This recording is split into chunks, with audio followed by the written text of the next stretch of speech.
I call the March 16th, 2015 Contractor State License Board meeting in order. I'm Dave Diaz, Chair. I'm going to ask Augie Beltran to lead the Pledge of Allegiance.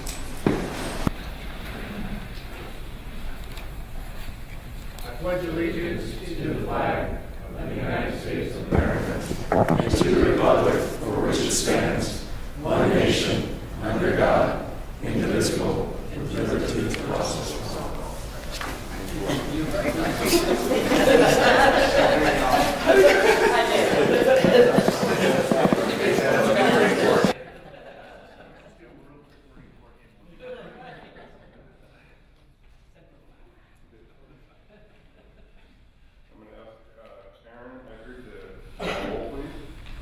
Kevin Albanese. Here. Augie Beltran. Here. Linda Clifford. Here. David Diaz. I'm here. Susan Gonzalez. Here. Joan Hancock. Here. Pastor Herrera. Here. Bob Lamb. Ed Lane. Here. Frank Shetter. Here. Paul Shafino. Here. Johnny Simpson. Here. Nancy Springer. Here. Bob Lamb has been excused. I'm going to ask, first of all, I'm going to introduce a couple people, then I'll ask the rest of them to introduce themselves. Johnny Simpson. Oh, there. He's a new board member. So can you please tell us about yourself a little bit? I'm Johnny Simpson. I'm a 37-year member of the IBEW. I'm the business manager, financial secretary of San Diego and Madero Counties IBEW. I also am president of building trades in San Diego. I also vice president of San Diego Housing Works, which is a low-income housing group. We run about 500 units in the National City of San Diego. I also sit on the Labor Council. I volunteer a lot of time to what's called Rebuilding Together, which is a charity for low-income seniors, all of that, so make their homes safe and have one for anything we need fixed. 100 electricians per year that volunteer for that. Really quick, I think you said IBEW. Some people might not know what that is, so. International Brotherhood of Electrical Workers. Thank you. Thank you. You ready for some a lot of hours? I am. That's what we want to hear.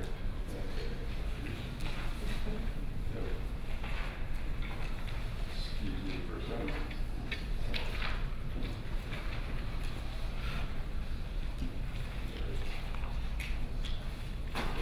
Then we have a new attorney, Christy Shields.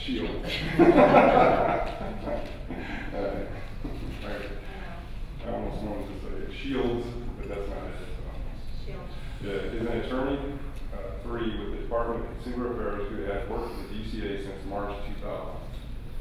She has represented the following agencies within the DCA: Bureau of Private Post-Secondary and Vocational Education, Board of Behavioral Sciences, California State Board of Pharmacy, Dental Board of California, Bureau of Automotive Repair, Bureau of Electronic and Appliance Repair, Bureau of Home Furnishing and Thermal Installation, the Cemetery and Funeral Board, the California Board of Accountancy, the Physician Assistant Board, the State Board of Chiropractic Examiners. Is there anyone you haven't been? Prior to coming to the DCA, she worked in the private sector as a corporate counsel for both large national and small local insurance companies specializing in the health insurance line of business. She also worked as a litigator in the private sector, practicing in the areas of construction, defect, environmental law, land use planning, probate, bankruptcy, family law, and criminal defense. Welcome aboard. Thank you. Now I'm going to ask the board members, or actually everybody else, to introduce themselves. Members of the public, just to let you know, this is voluntary. The staff and board, no, you have to. So, we'll start with Aaron. Aaron Eckert, Assistant to the Registrar. Brian? Oh. Right shot, board member.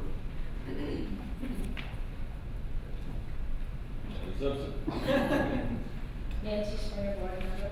Rick Lopes, Chief of Public Affairs. Pastor Herrera, Board Member. Laura Zuniga, Chief of Legislation. John Hancock, Board Member. Ed Lang, Board Member. Dave, you're a board member. Cindy Christensen, Registrar. Augie Beltran, board member. Linda Clifford, Board Member. Karen Robinson, Chief of Licensing. Paul Shapiro, Board Member. Susan Gregzella, board member. Kevin Albanese, board member. David Foe, Chief of Enforcement.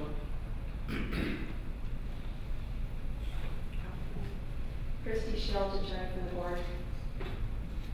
Kurt Hepler, supervising attorney, consumer affairs. Cindy Kanemoto, Chief Information Officer for the board. Thank you. Keith Kuhn, IT. Brian? With the hat on? Chevy DeMary. Next side over, please. Tony Rossetti, Industry Observer. Linda Hoffman, Eric Crandall, Cal State Contractors License Service. I'm Phil Vermeulen. Rick Pierce, Basic Crafts. Thank you very much.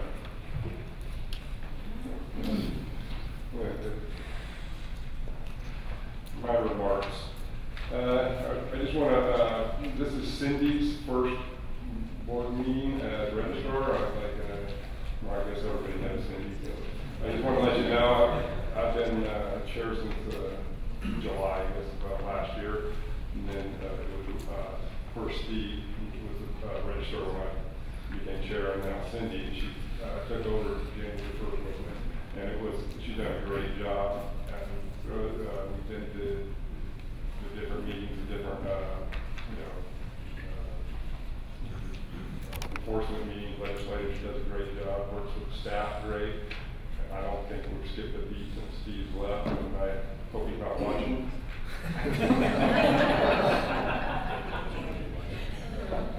But she's doing an outstanding job. So that's my comment.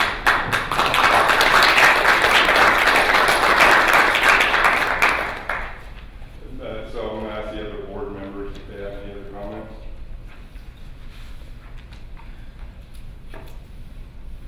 No? Okay. I'm going to ask Cindy to discuss the method of voting. Well, first, thanks for the very kind words, Dave. I hope too many beats have not been skipped. I think they have. I feel like things are starting to slip between the cracks, and hopefully I'll get the new Chief Deputy Registrar in place within a month or so. But effective January 1st, the Administrative Procedures Act was amended so that we have to do a new method of voting during it's actually the Open Meetings Act, I'm sorry. Right. So basically, there's a new method of voting. Instead of just calling for a vote and everybody says aye, we have to record each person's vote. So what we tried at the committee meetings was just having a show of hands. All those in favor, just show your hands. It seemed to be very, very expeditious. Otherwise, the alternative was to do a roll call vote. So we'll see how it goes. But just so that you know, when David calls for a vote or any of the committee chairs, that's what we'll be doing from here on out. Any questions? Thank you, Cindy. Okay. Public comment. For those items on the agenda, as well as items not on the agenda, the board cannot take any action on items not on the agenda. Public may comment during this time or as an agenda item comes up. We will ask for public comment prior to taking action on any item. If we forget to ask for public comment, I usually get kicked. The public can raise their hand and will be recognized. We may limit public comment to 5 minutes per individual. Are there any individuals that wish to address the board at this time? Please come on up. That's one thing I don't want to see it back.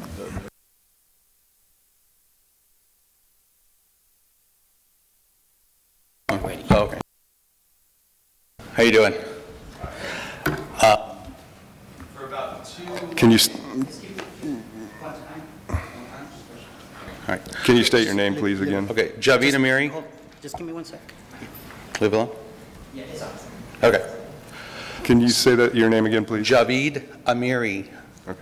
Okay, for about 2 years and 8 months, I've been attempting to get a general contractor's license with no avail. I've gone through every bureau. I've had application number after application number, and I had the work experience passed with the first application number. I contacted the state when they asked me to, and they said, no, you missed the date. We're going to give you another application number. I attempted to do everything they asked me to do. I passed the test November 11th, and now they're holding me back on a work experience. And what they're asking for is 40% of 10 years of experience, and the 13 different contractors, licensed contractors I spoke to, are doing 8 to 6%. So what they're asking for is just impossible. 8 to 6% of what are these other people doing? I'm sorry, there cannot be discussion on this item because it's not on the agenda. So I would recommend that this individual speak with registrar or staff if they have any issues that need to be resolved regarding their We can't ask application. questions. Yeah, I was going to say, you can talk to Karen after the meeting or now? You want to do it now?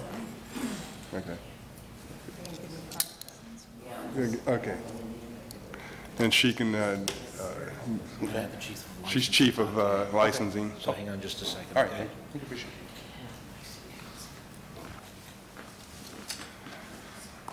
Thank you.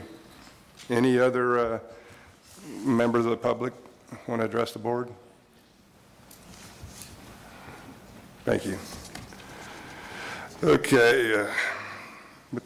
One comment. Okay. When a member of the public comes up and basically has an issue, is the attorney advising us that we can't have a discussion about that issue? If it's not on the agenda.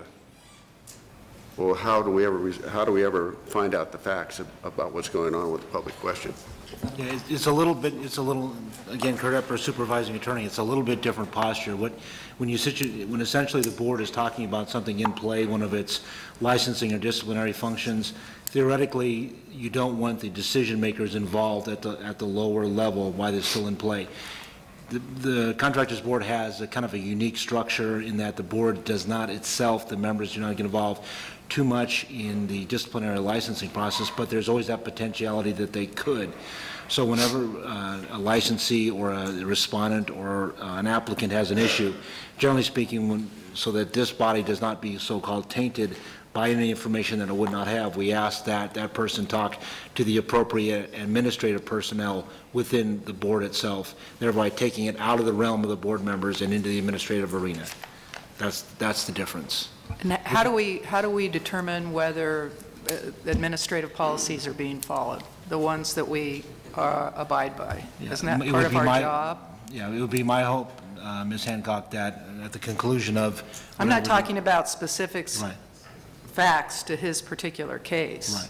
I'm talking about how his case is working its way up the food chain. That's what I'm asking. Through the chair? I'm sorry? I was just through the chair. Maybe I can put it into non-legalese. So if it's not in the agenda, we can't talk about it. Right. And we're the ultimate appeal. So the first thing you do is you kick the ball back to staff. Staff tries to work with the individual at the local level, and then as he works his way through the process, he would become agendized at some point if he needed to come in front of the board or a committee. Right. All right? Correct. City Council 101. Well done. So what is the purpose of public comment?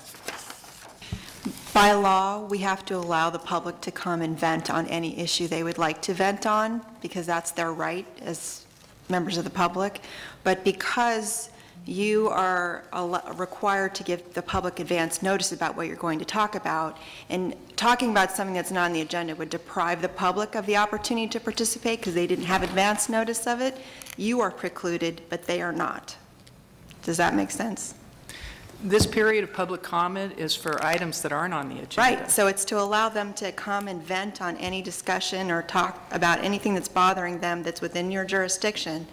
It's to allow them And that so you're public saying platform to do that. Particular issues, that particular issue is not within our jurisdiction, is all you're saying. I'm not saying it's not within your jurisdiction. I'm saying that you're not allowed to talk about anything that's not on the agenda because it deprives the public of being able to collectively come and hear about and talk about it. What you're allowed to do is agendize it for a future meeting if you have no other issues regarding, the resolution of the complaint or whatever. So you're allowed to decide whether to put it on a future agenda. So if it is something that's not going to implicate any other policy problem, like Kurt had just mentioned, you can decide at this meeting to put it on a future agenda item, and that way people would have advance notice that you're going to talk about it.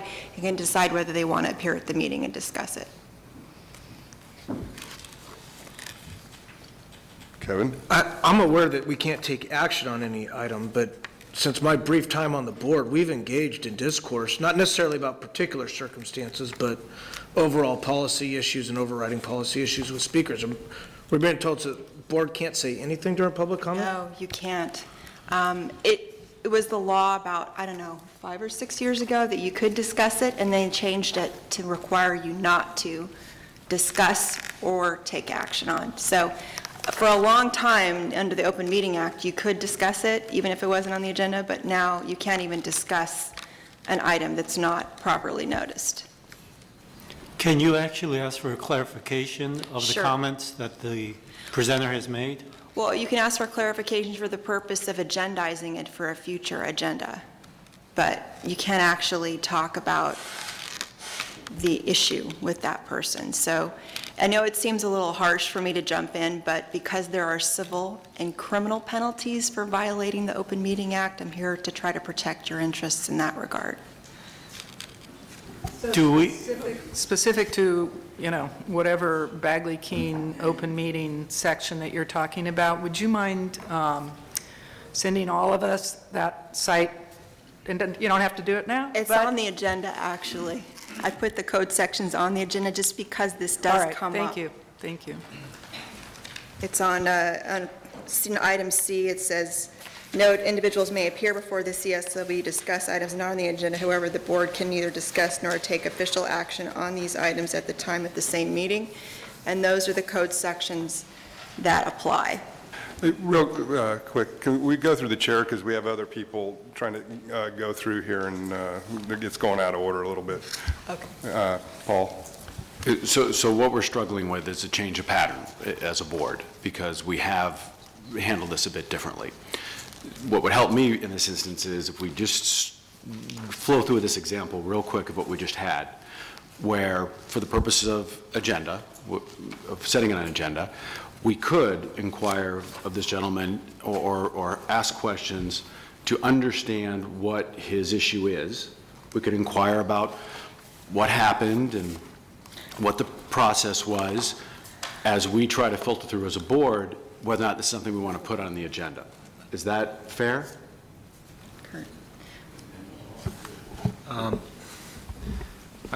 Mr. President, I don't know which attorney has the more dulcet tones, me or Christie, so I'll take a shot at this.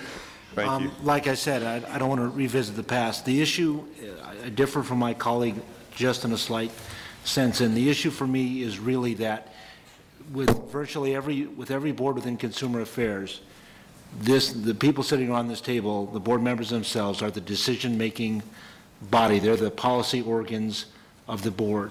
And so there's a danger, although the Contractors Board is slightly different than most structures, there's a danger when you get down to the individualized decision-making, because if in fact there would ultimately be, and I don't know this gentleman's case either, where you would have to deny licensure, for example, we would go to a statement of issues, it would enter the administrative process. So conceivably then this board could set and decide whether or not this gentleman deserves a license.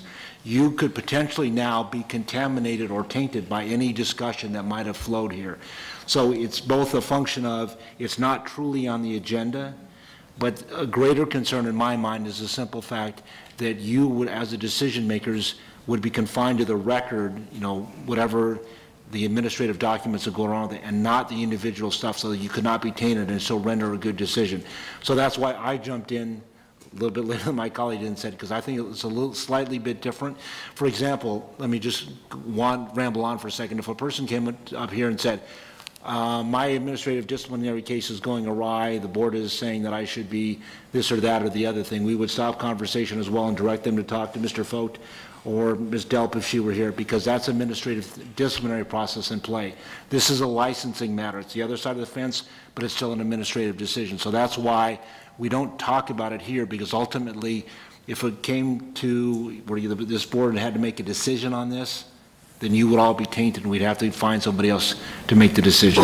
It's sort of like if you allow the jury to see evidence or read newspapers about a case before they sit and actually deliberate on the decision, they would be disqualified from deciding the matter because they had outside information before the case actually came before them. So you're kind of the jury in your cases, the ultimate jury, and because you're the ultimate jury, when someone has a pending licensing matter or a pending enforcement matter, we usually recommend strongly that you don't take any information outside of the record before the case is final, or before you as a final decision. Chair? Go for it. Okay. Agenda item B, Chair's introductory remarks and board member comments. Could you read the second paragraph? What second paragraph? Agenda item B. Yes. I don't see. It looks like this. I know, and that's wrong, unfortunately. That was not provided to me before the meeting. Okay, I'll read it. It says, board members may comment on issues not on the agenda. They may not debate or vote on issues not included on the agenda notice. So Right, what that's is, I guess interpretation of comment is what we're looking for. Right. The law was changed so that people cannot discuss. So that is incorrect. Correct. Chair, Yes, Augie. with respect, with all the questions going around, we need to move the meeting, and I would ask that if you have any questions, the greatest place to go is the DCA class. They'll teach you everything you need to know. Another option would be to place a training. I could do a training for the board at another board meeting where you could ask me all the questions you'd like about what can be placed on an agenda and what can be discussed. Can we discuss that now? Sure, That you was can a decide joke. whether you want to put it on an agenda. Okay, well, any other comments? Let's move forward. Okay, review and approval of the board meeting minutes. Do any board members have any additional, or any comments on the 2011, December 11th, 2014 minutes? Motion to approve December 11th and December 16th minutes. Approve. Second. I know. Does any member of the public have any comment on this item? All in favor? Oh, we got to raise our hands, that's right. Approved. Oh, anybody, those are all ayes. Anybody not for, don't approve the minutes? No, this is weird. Okay, so it was, pardon me? 16. Everybody raised their hand. Any abstentions? No. Yeah, roll.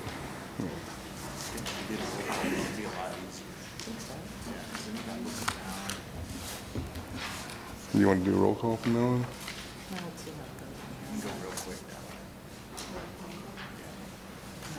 Well, we're going to do a roll call vote from now. Okay. Do any board members have any additional comments regarding the December 16, 2014 minutes? Does any member of the public have any comments on this item? Aaron, do you want to do a roll call vote? Sure. Kevin Albanese. Aye. Augie Beltran. Aye. Linda Clifford. Aye. David Diaz. Aye. Susan Granzella. Joan Hancock. Aye. Pastor Herrera. Aye. Bob Lamb. Ed Lang. Aye. Frank Shetter. Aye. Paul Shafino. Aye. Johnny Simpson. Aye. Nancy Springer. Aye. Actually, I don't even know if it ever got moved, did it? It did. Okay, it did. Okay.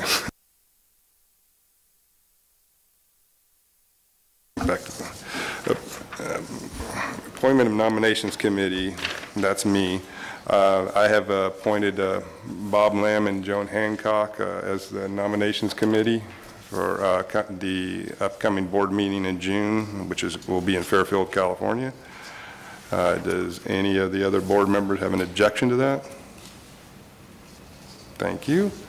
Board staff will contact each board member and see who's interested in serving as an officer. Any questions?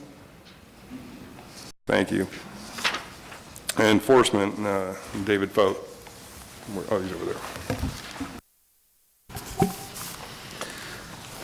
Thank you, Chair Diaz. On page 1 of agenda item F1, we have the Enforcement Committee meeting minutes. We had an Enforcement Committee meeting in Sacramento on February the 20th.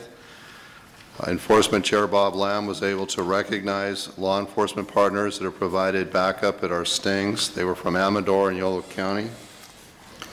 Also, we had a couple of employees from other state agencies that have done a great job in being available to our staff to investigate the cash pay, lack of tax withholding, and workers' comp violations. We also discussed we provided an update on our Greenworks tub investigation, in which the father and daughter are facing over 60 felony counts.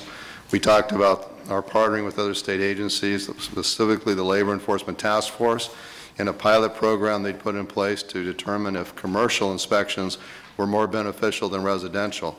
I'm pleased to report that they've now concluded that pilot, and they understand that there are more violations in residential than commercial. And then finally, we showed a series of slides on opportunities to partner with building departments. And we'll be talking about that a little bit later in the enforcement update. But I would ask for a motion to approve the February 20th Enforcement Committee meeting minutes.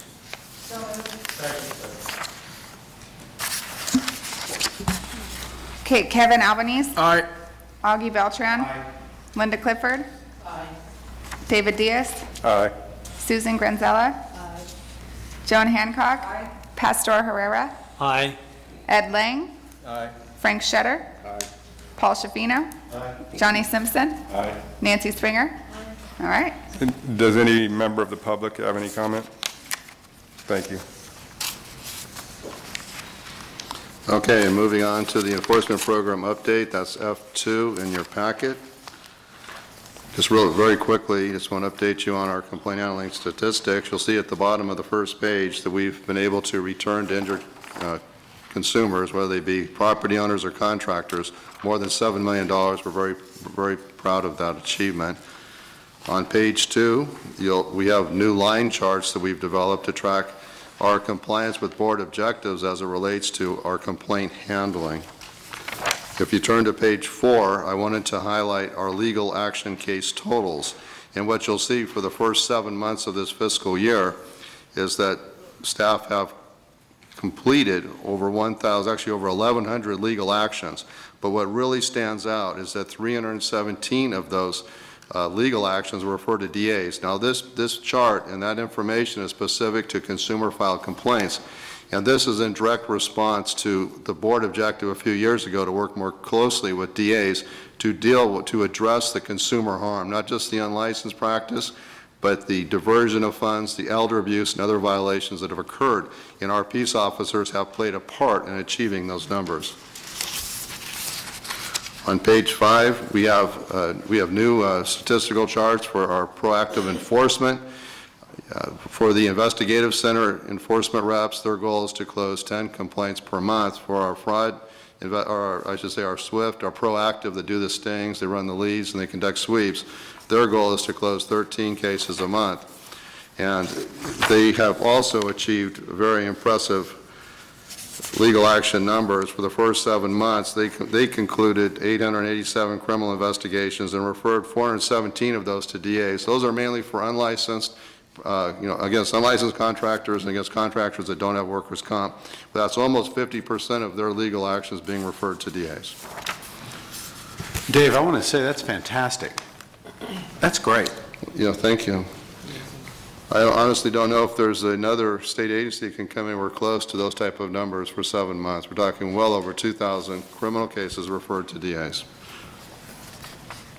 On page 7, just wanted to provide you some highlights at our intake mediation centers. We have one Norwalk, one Sacramento. They continue to focus on helping parties recover the loss that occurred during the construction activity, but also to educate contractors so they don't reoffend. And we've got some highlights there where we were able to return over $16,000 to a consumer that had a floor that, I guess, it buckled in the top one, and the bottom highlight, the pool contractor didn't get a permit, didn't do it right, and $27,000 was returned to that property owner.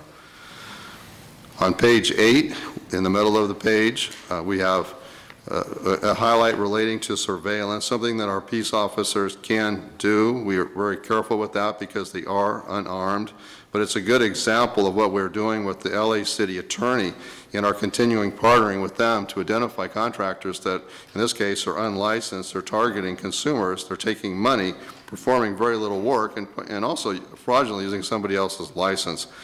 And what we're able to do with this case is we achieved a 90-day sentence, but also $106,000 in restitution and return to the injured party. At the bottom of the page, it's a very interesting elder abuse case. It's quite long. I just want to point out a couple of things. It's titled Licensee Targeted Elder, Please No Contest. It's an update. But what's interesting about this highlight is it includes a lot of what we're looking at today. And one is the lending fraud that's occurring. We have contractors that are going out, they're predatory, they're selling, they're obtaining mortgages, or they're obtaining money for elderly, typically, that can't afford to make the payment. In this case, this was a painting job for $12,000. It quickly expanded into $227,000 worth of work. The property owner couldn't afford it, so the contractor, or I should say the salesperson in this case, was able to get a reverse mortgage on the property. Ultimately, he was arrested at the bank, but was released. We had to do a considerable more investigation before the DA was willing to file. But it also includes a qualifier on the license that was not involved. So once again, you've got an RMO that's not active, not minding the store, you got a salesperson defrauding somebody. The outcome of this case was $41,000 in restitution has been paid and 30 days in county jail, not nearly what we would hope to achieve in these cases because we believe it's very egregious. We'll talk about that a little bit more with the service and repair update. And with that, we'll move on to the fraud, our statewide investigative fraud team update. On page 13, I wanted to talk about two highlights that I thought were very interesting. And the first one is we're continuing to work with DAs. When we talk about how we conduct our sting operations, I just want to quickly provide you a little background. If we want to conduct a sting, the first thing we do is we approach a DA and ask them if they're willing to prosecute the cases. What happens as a sting is you're given a notice to appear based upon a misdemeanor violation, so you've got to make sure you have that relationship in play. We also need backup. We're going to want to have 3 armed peace officers at our stings because we're targeting individuals. Many of them have warrants, or others, we have no idea who they are. Quite frankly, we're going to Craigslist or some type of advertising where you don't know who's going to come out to your sting, so we need 3 armed officers. And the district attorney's office will generally provide 1 or 2 armed officers. Generally, they can't do 3, which is why we've got to find a peace officer somewhere else. I know Rick Lopes is going to talk a little bit about the blitz that was conducted last week. What really stood out to me on the blitz is that at all 7 of those locations, we had DA investigators present. But we also had other partners. We had partners from the CHP. We had partners from the Department of Insurance. We had Division of Investigation. We're looking to get our partners anywhere we can to achieve our goals. And on page 13, what stood out here is the Santa Barbara DA. They understand that the license is important to protect consumers, and we did target somebody during the blitz in November, and the DA's office took the position that person should never get a license, and you know what? I believe that to be correct. And they received 180 days or 6 months in jail, this guy did, for being a repeat offender. On the bottom of page 13, it's a partner. I wanted to highlight a partnership we put in place with the building official in Compton. The building official's name is Paige Vaughn. The board has worked with Paige for well over 10 years. We got together with Paige to say, what can we do to help you? What can you do to help us? And we've entered into an agreement with the city of Compton where once a month we go out, we conduct a sting operation with his code enforcement. And Page is able to secure police backup for the stings. He's able to get us a sting site. He's able to help us obtain good leads. He's getting these leads through suspect owner-builder permits. So not only are we doing a sting a month, we're also running one lead where we're going out and looking at active job sites where you have homeowners that have likely been duped by somebody who's not licensed or and for other reasons should not be working under an owner-builder permit. And we're working with Paige Vaughn and his code enforcement officers to address those violations, and we're going to be providing quarterly reports on our success. Okay, moving on to page 16, just a quick update on our training. Last week, we had a meeting. Our two main instructors are Mike Franklin, Deputy Attorney General, and Doug Galbraith. I believe most of you have met the two of them. They do a phenomenal job. But we got together to discuss additional or more advanced training, and what we put in place is we're going to be conducting training for our staff on service and repair investigations, specifically the need to provide a 3-day cooling off period for your customer. People are going out, they're going out on a service and repair call, and then it's mushrooming into something else. Our staff needs to know how to investigate those, needs to know how to identify the predatory behavior. Also, for Pastor Herrera, his suggestion that the staff be provided training on construction terminology. We're going to be bringing in construction experts to talk about, the basics to the construction that we do regulate. So we're very excited about that. And then finally, diversion of funds, recognizing when you've got a situation where money was diverted for an unintended purpose and how we can put those criminal cases together. We've had a lot of success in the past. We believe we can build upon that success. And that would conclude the enforcement update. Happy to answer any questions. Pastor. Yeah. Thank you for your great report, Chief Fold. I just had a question, since we're going to be talking about in the legislative package on the salespersons. On the example that you provided on page 8 and 9 concerning the egregious behavior of the salesperson, as part of the sentencing is that person prohibited from ever applying for another sales person license through the contractors? If I understand the question correctly, you're talking about the requirement to be a home improvement salesperson when you're out negotiating or executing a contract for home improvement. That's right. But now in this case here that you cited to us, the perpetrator was a salesperson, right? I mean, he's the one that took the elderly person to the bank and all that stuff. Now, as part of the sentencing that that this person received, is he or she also prohibited from actually applying for another sales license in the future? No, it's a very good point. I'd like to elaborate a little bit on that. It's one of when we talk about the service and repair training, it's going to include training on the HIS or Home Improvement Salesperson registration. And you can revoke that registration. We could take an administrative action to take it away. And we do flag these people. Because what you see is when someone's revoked, it's not uncommon that they'll surface as a home improvement salesperson or somebody else engaging in the same type of behavior that got them revoked to begin with. Now, what you need to do with those type of cases, though, to prove that the owner of the business is culpable, administratively, the owner of the business is always responsible for the salesperson. But for a criminal case, we'll generally need to serve a search warrant. We're going to need to look at the computer forensics. We're going to need to show there was some training that encouraged this behavior, and then you can get the case filed criminally against the business owner. Thank you. Any members of the public? With the HIS, they're going through the criminal background as well as licensees, correct? Correct, yes. So they would be picked up and flagged if they had a construction conviction? Absolutely. We'd see that on the criminal background search, and as David mentioned, they'll flag them on our system, and the staff will refer it over to enforcement. Thank you. I was just concerned because the responsible person here is the owner, the contractor, right? Because the HIS works for the contractor. I mean, because the contractor is held liable also, right? In this case? Well, administratively, 100% of the time. Criminally, you're going to need to show that the owner of the business put some training in place. It wasn't just a rogue employee. And so we've got a lot of cases going on right now where we're trying to prove that up. Any other comments from the board?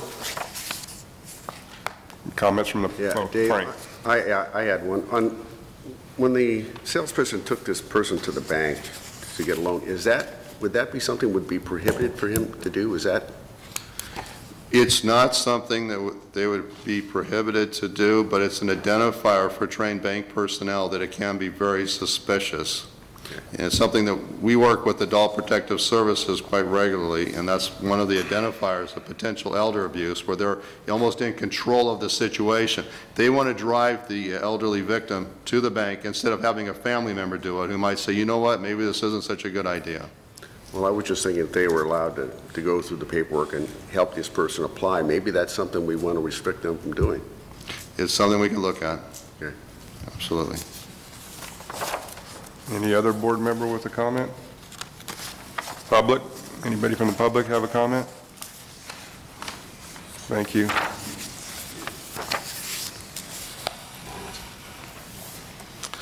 Okay, next. Whoops, sorry about that. Agenda item F3, an update on our Predatory Service and Repair Task Force. April 24th, the board directed staff to create a task force, and we've been very active in identifying predatory contractors, specifically, and I'm just going to use this as a general name. We call it indoor air, but it's actually this investigation is comprised of numerous corporate entities that are operating unlicensed. I've never seen anything quite like it. They don't have licenses, they don't pretend to have a license, but they're operating statewide, and they're causing a tremendous amount of harm to consumers. And if you look at page 2, got an update on Yar Zilberman. He was one of the first that was investigated, and he's pled out to 2 years in state prison. That's great news. Problem is, they're still operating. So Yair's pled out. Eldad has done 8 months in jail. He can't get out. He's still held on $1 million bail, but he's not been sentenced yet, so we'll be keeping our eye on him. But I want to provide you just some quick highlights as to what the enforcement staff are currently investigating. We've got this 84-year-old property owner that was contacted for just the, well, he wanted, I guess, a water heater replacement or something, and 84-year-old woman wanted a water replacement, but she spent over $600,000 to date. Very, very devastating case. The inspection on that one, it's relatively new, is occurring today up in Santa Clara County. We have an expert going out to evaluate what was actually done. I've looked at the contract and what was allegedly performed, and quite frankly, it's minimal. At the bottom of the page, $31,000 paid, no work performed. And we have one here in LA that was $170,000 for allegedly coming out and cleaning the ducts, and they were going to replace the ducts. We don't believe any duct work was actually replaced, $170,000 paid. Where we're at with this, though, is we've done a lot of work, we've served warrants, we've got a lot of information, we've done a tremendous amount of auditing, and we have a meeting this afternoon. We, being the Special Investigation Unit Supervisor John Bruce, and I are meeting with the LADA on this case, and hopefully we're going to get some clear direction on where we can go with it. Just very concerned that it's continuing, and we need to do everything we can to stop it immediately. On the bottom of page 3, you've previously heard about the ambassador program. This is something that our chair, David Diaz, was involved in. And kind of the kickoff of it was, I believe, in Santa Clara, and we followed it up, I think, in Fairfield. And we're really excited about it because it's one of the first times where we can provide documents or solicitation material to our licensees that they can use at the point of sale. And what you'll see on the bottom of page 3 is it includes a sample and introductory letter where they can put their name on it so that it has, they have some ownership for it. It describes how you will save money if you get a permit, you do the job right. It explains how there's an energy calculator that's available to you so that you're going to save money when you hire the right contractor and you comply with permit laws. And of course, we included all of our consumer protection information. And I really want to thank Rick Lopes and the public affairs staff for the work that they did on it. Because if you turn to the next page, you'll see that it's very professionally done. It's currently on the website. Nancy Springer and I had the opportunity to address building officials throughout the state, and I didn't realize it until she actually presented this at the Calvo annual business meeting, and the response was very favorable. They were all over it. We had the California Energy Commission bring it up on their laptops so the building officials could see it for themselves. Again, it's gone live and it's available. And I know the public plumbing, heating, cooling contractors, and other associations that we partner with are actively using it. Are there any questions about the service repair update? Yeah, actually, there's not a question, it's a comment. You guys did a great job on this. I mean, I'm in the HVAC industry, and I went through this, and this is phenomenal. This is a great job. I hope we can expand this to other areas, because this is amazing. This is something that we can do with so many different things. I mean, your department, Dave, has just done a great job on all this. Thank you. Anybody else? Any comments from the public? Question? Joan? Does this, David, does this have our logo on the top of this letter that they're allowed to use? Rick, would you want to answer that? This is actually what's available online as you see it. Yes, they are, and we've got a spot there at the bottom where they can actually attach their business card, and this is a fill-in PDF, so it does have that on there. They're not allowed to change that. What we're looking at Yes, on and where it this says, page? thank you for choosing, where it says F&H Property Management, it's a blank spot. They can fill in their own name and their own license number, and they can fill in what you see kind of bold there at the bottom with the representative contact. They can fill that in. They cannot change any of the other copy. The only thing they can do is just add in the additional information specific to their license. Including the logo at the top, right? Yes, our logo shows up just the way you would see it here. Christie? I don't want to be the wet blanket here, but that's kind of my job. And I would recommend removing the logo because I think it implies an endorsement of the contractor that I don't think would be a good idea for the state to take a position with respect to any individual contractor. It's fine if you want to give them template language, but to have the letterhead of the agency at the top is something I think we'd recommend against.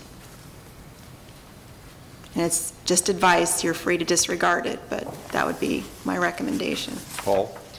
Well, I think what we are doing is exactly that. What we are doing is endorsing the people that go through our licensing process. That's kind of the point. So, my opinion on the issue is that they should be able to put that logo up there because they've earned the right to. But that's my thought. Mr. Chair. Go ahead. Pastor, I didn't see you. Well, my concern would be, I do share your concern, believe me. But I'm just concerned that someone could download this information, and how do we protect ourselves that, non-licensee or someone that's really not part of your ambassador program use this to their benefit? I don't know what the criteria is to verify or approve that they're part of this ambassador program. I think that could happen with anything that's out there on the web these days. I mean, you just have unscrupulous people, and we hope they're very few and minimal, and that the good contractors take advantage of this program to show the consumers that this is what a good contractor looks like. If I may, the intent of it is for the consumer to understand they need to go to the CSLB website, they need to be checking the pocket license, make sure the person they're dealing with is licensed and will get a building permit. So it would seem kind of, if somebody was unlicensed, this probably wouldn't be the document they'd want to use. But that would just be my... So maybe you could add that language at the bottom of this form letter, that to verify the person's contract information, please contact the Contractor State License Board at 800 or go to your website. Augie? I share the same concern you got with putting our logo on there. I know they've been through a class, but all it takes is one mess up by them, and then everybody's going to start pointing their fingers at the license board saying, well, you guys ran them through this program, you guys endorsed them. I don't think the logo's a good idea. Maybe some language at the bottom saying that they've been through a certified course or something. I don't know the legalese behind that. But once you start putting our logo on these groups, and then one of them happens to mess up, or like Pastor said, someone finds a way to download it off the internet, then we're on the hook. And I think, not being a lawyer, but if we have a contractor who starts out good, winds up being bad, and they're held liable, at what point are we held liable as an agency And the state's got the deep pockets, right? So ultimately, I wouldn't go for that. I do think that maybe some language at the bottom saying that they've been through a pre-certified class. Some sort of If you disclaimer. have any questions, go to the website. But anything that looks like we're going to endorse somebody is not a good thing. It goes back to the open mic at the beginning where everybody's got to have a chance to talk, but we can't really comment on it because it taints us, and we don't want to be tainted as a board. That's it. Joan? Well, prior to Augie's comment, I was just going to ask, and I think Linda wanted to speak too, but I was just going to ask whether or not we were going to have some sort of verification process that, the consumer could go through to make sure that this person is, or entity is on this ambassador program. And the only way that they could do that would be to see it on the website, I'm guessing. But now it sounds like we're almost beyond that, since I opened up yet another can of worms here. And, yeah, so I don't know. I mean, it's something to give some thought to. I think Augie's comments are important. Cindy? I just want to clarify, is the issue of having the board's letterhead logo on the top of the letter, it's not on top of the other information that we have that goes along with the package?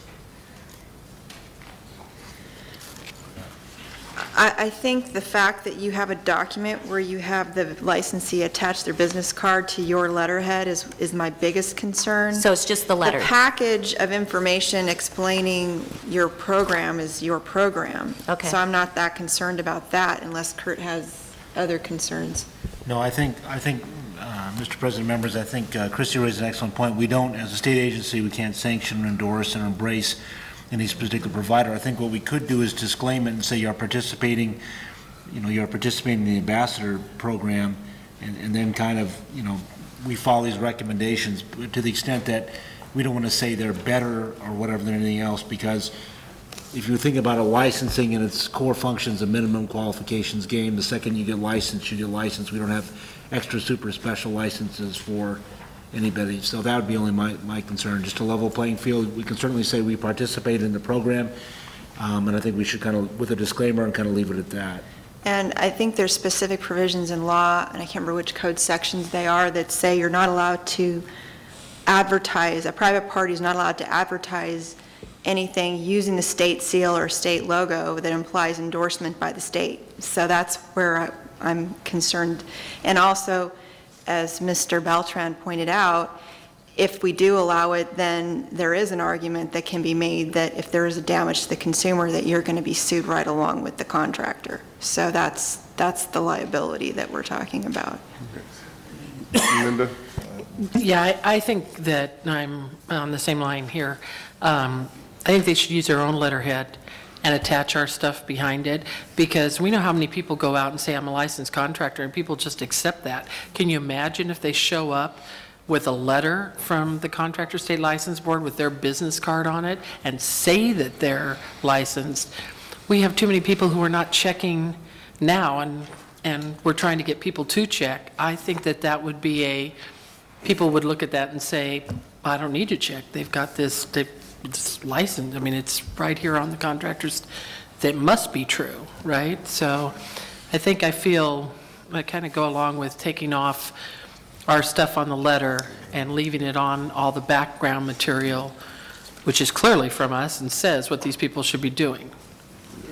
Yeah. Ed? My question is on this letter. The wording, it seemed to me it's putting the onus on the homeowner, where it says you got to go through some steps here. And once you go through the steps, you will discern for yourselves, if that's what I'm hearing here, is that, oh, this is not the right contract for me, it's not the right contract for that. But maybe the wording can be changed so that the consumer will be more diligent in selecting who he will go with as an HVAC installer. I don't see anything that will put the onus back on FTB. It says that you make sure that each contractor is licensed. You make sure. So once you go through that, what else do you do except take the logo off maybe, but I think it's okay. It's just putting more work on the consumer, which it should be. Yeah, that's all. Dave?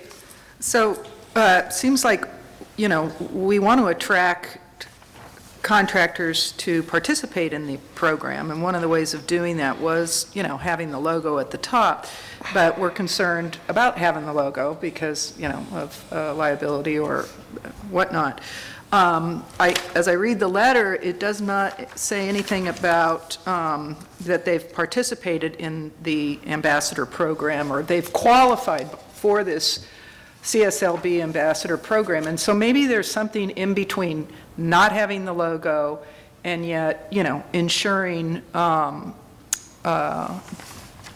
integrity and the other concerns that everyone is expressing, and yet not detracting from someone that might be interested in participating in the program. We don't want to lose all the mileage we've gained and all the hard work enforcement has done on this program. We want people to participate in that ambassador program. So, Paul?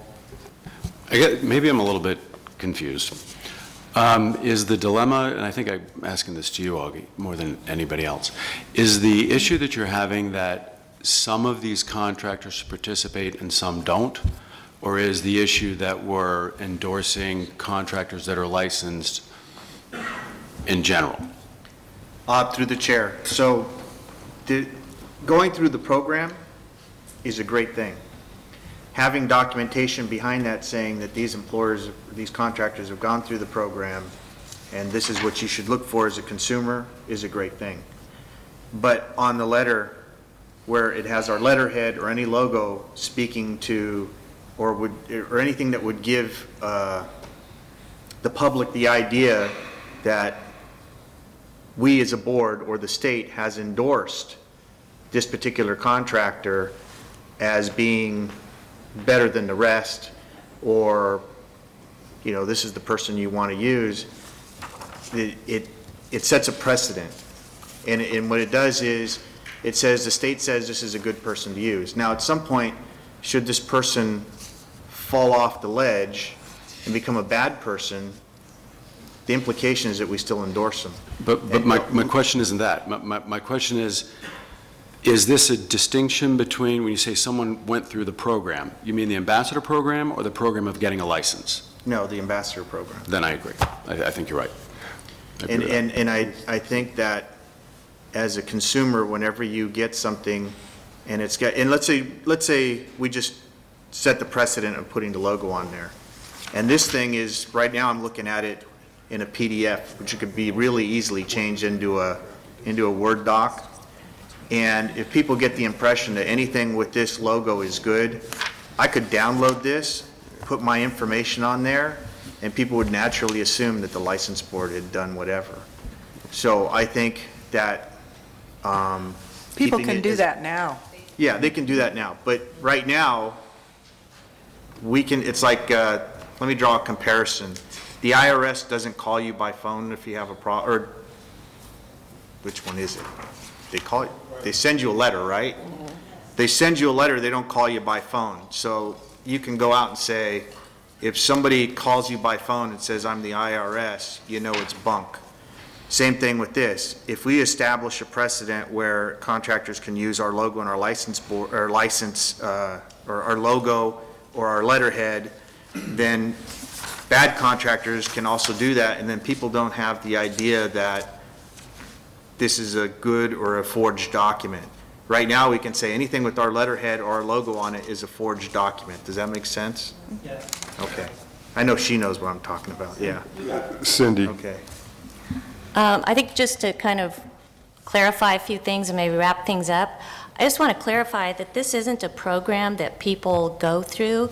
It is just documentation they can download off our website so that they can give it to the consumer when they go give a bid for a project. It's not an official program where we endorse them or they're going to be on some special list or anything. It's just for them to educate the consumer on what a contractor should do, what a good contract should look like, that type of thing. And then the second thing is, I think we're hearing loud and clear that we should remove this logo from the top, so we will do that. And I don't know if David has anything to add about that. I did okay on it? Okay. I guess I got confused because on page 3, it says contractors participating in the ambassador program receive the following. So it seemed like they went through something, that's why I, so they Okay, don't maybe go we through can any clarify. formal training or No.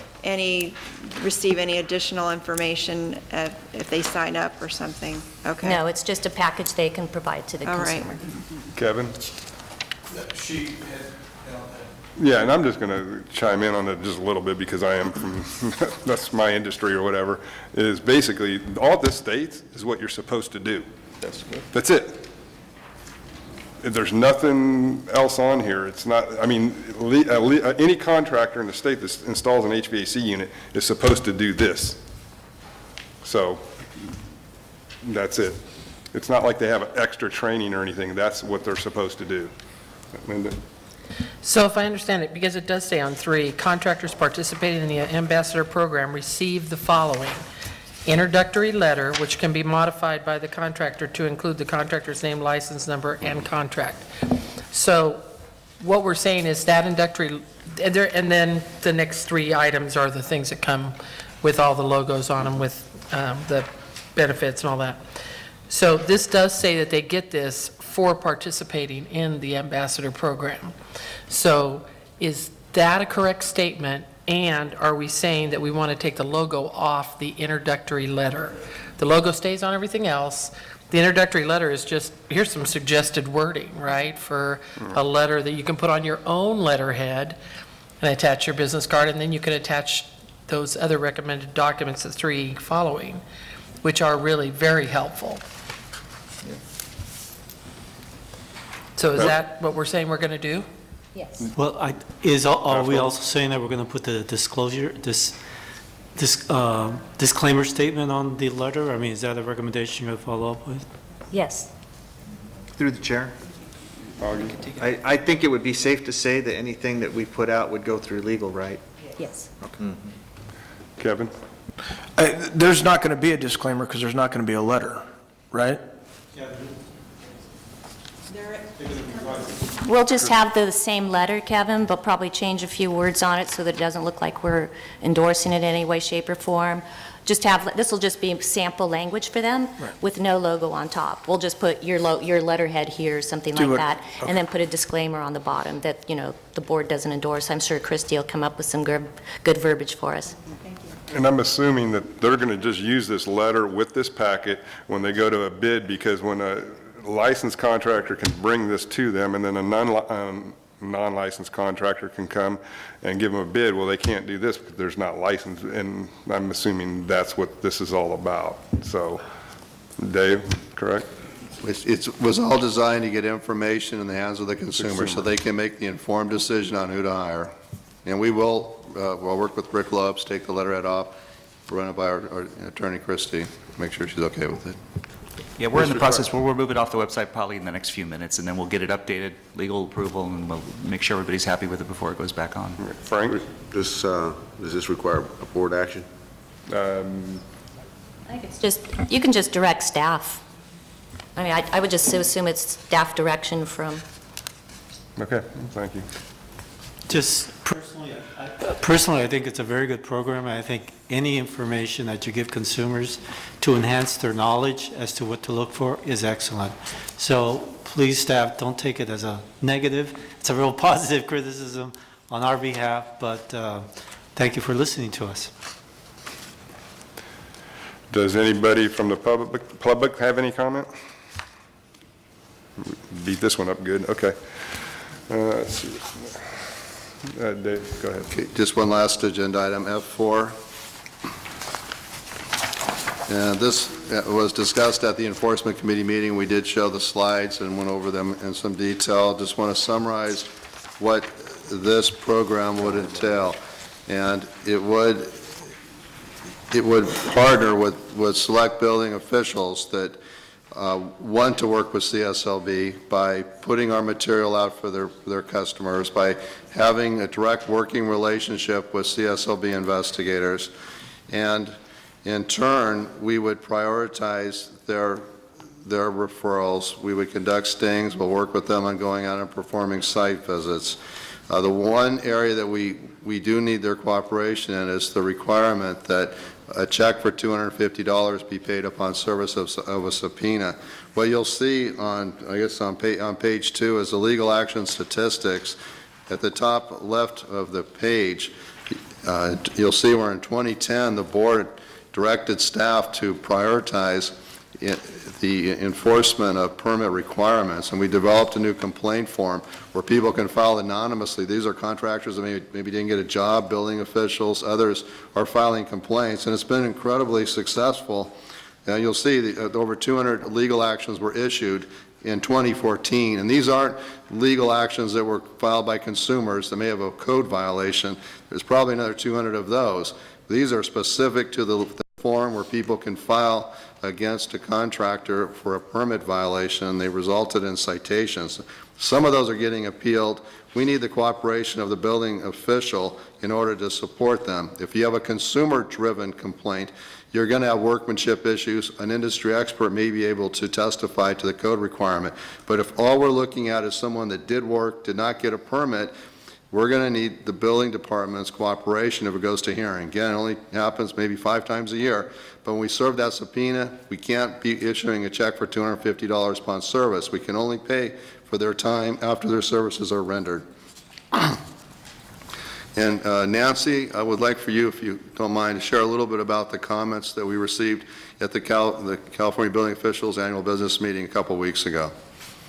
Sure. Thanks, Dave. And we would like to thank Dave. He did a great job in making this presentation and coming down to Monterey to present that to, I think there was over 200 people in the room at the time, many building officials, and we're going into a time period where there's a lot of new building officials. So this was received with a lot of interest and a lot of want to participate and grow the relationships.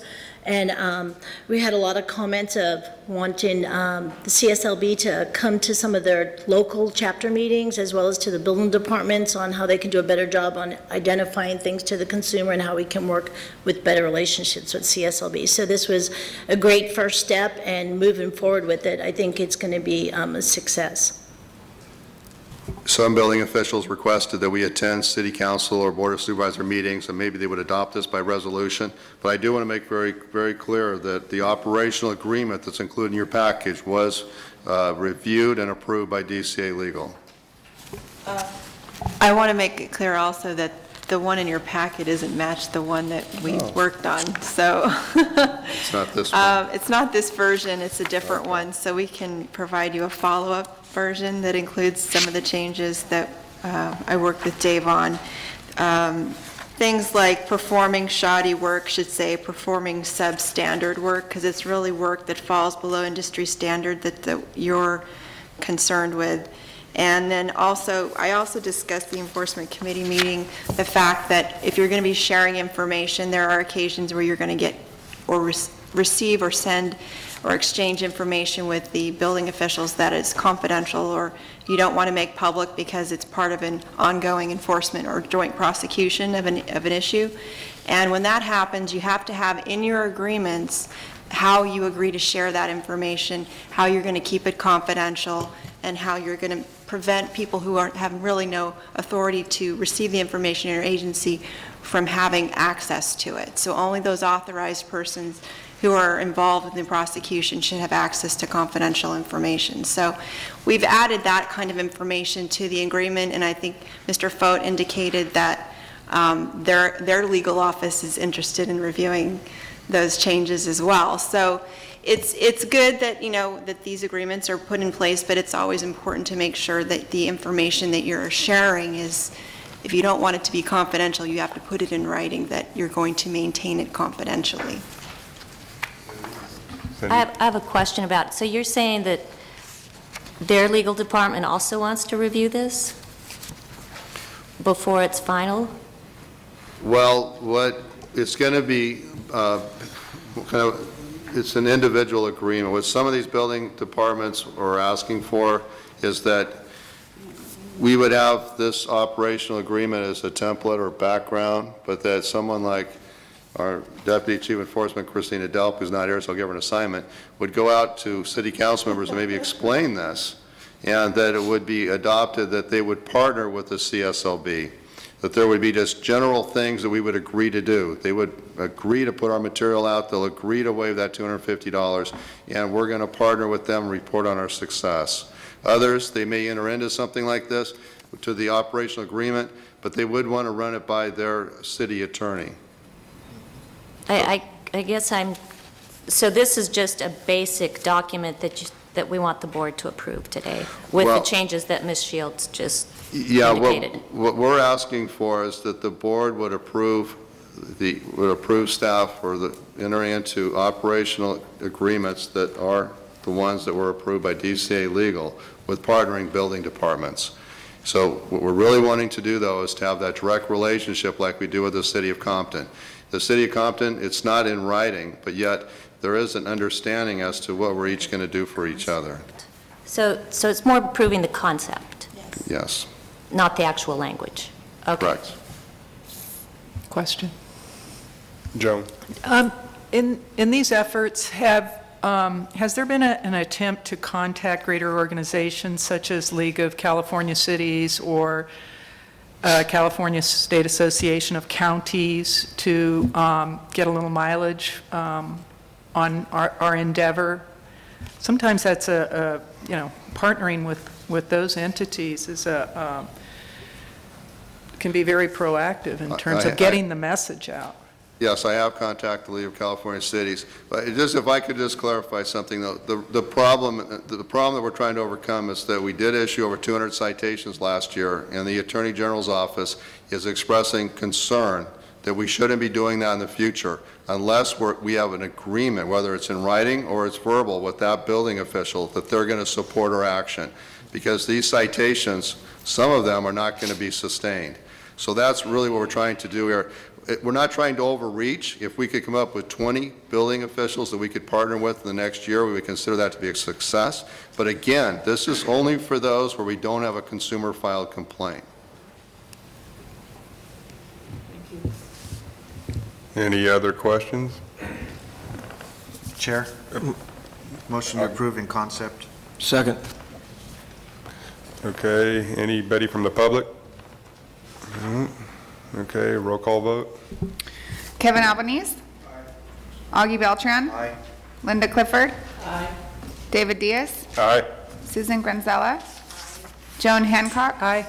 Pastor Herrera. Aye. Ed Lang. Aye. Frank Shetter. Aye. Paul Shafino. Aye. Johnny Simpson. Aye. Nancy Springer. Thank you. Okay, before we get into licensing, Rick Lopes has some Thank you, Mr. IT Chair. issue. Thank you. Something not necessarily for the people in the room, but people who are watching us on the webcast, we understand there's been some problems with the web stream. We're working with the hotel folks here, so bear with us. What's happening is every 2 or 3 minutes it's dropping down, then coming back up. So I'm sure for the people watching, the couple dozen people watching right now, it's probably very frustrating, but just hang in there. We're trying to take care of it. And an archived version of the entire meeting will be placed online by the end of this week. So in case there is something that gets missed, it will be posted online at a later time. Thank you, Mr. Chair. Thank you, Rick. Licensing, Linda Clifford. Thank you, Chair. So before we get to the licensing and testing program updates, I just want to report on a couple of things, some pretty cool milestones for our licensing division.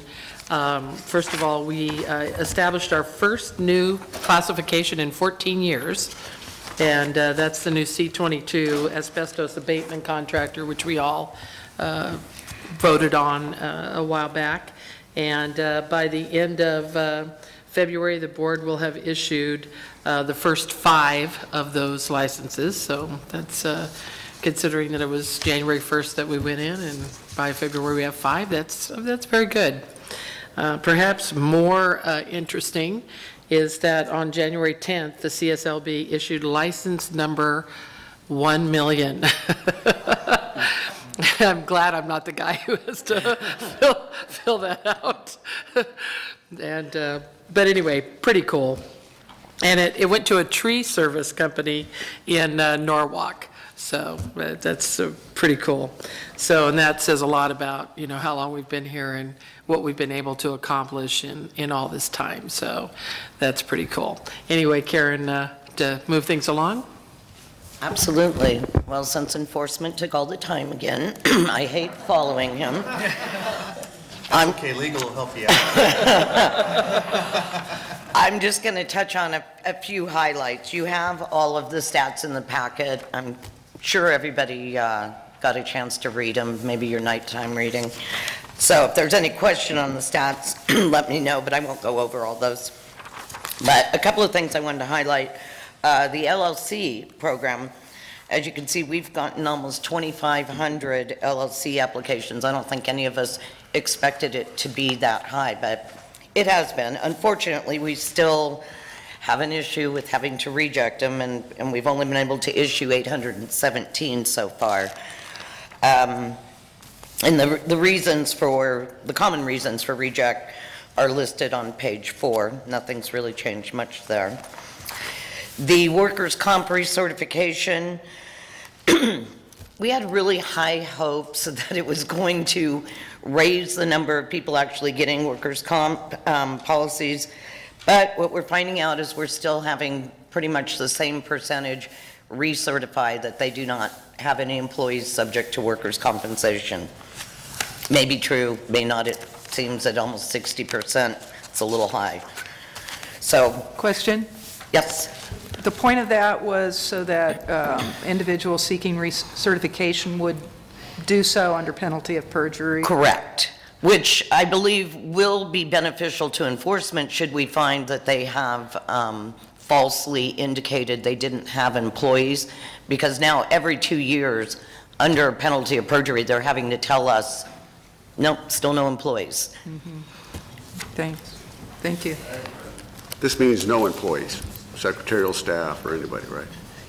Well, they're all covered by workers' comp. Yeah, it means no employees subject to workers' compensation. The office staff still are employees subject to workers' compensation. Exactly.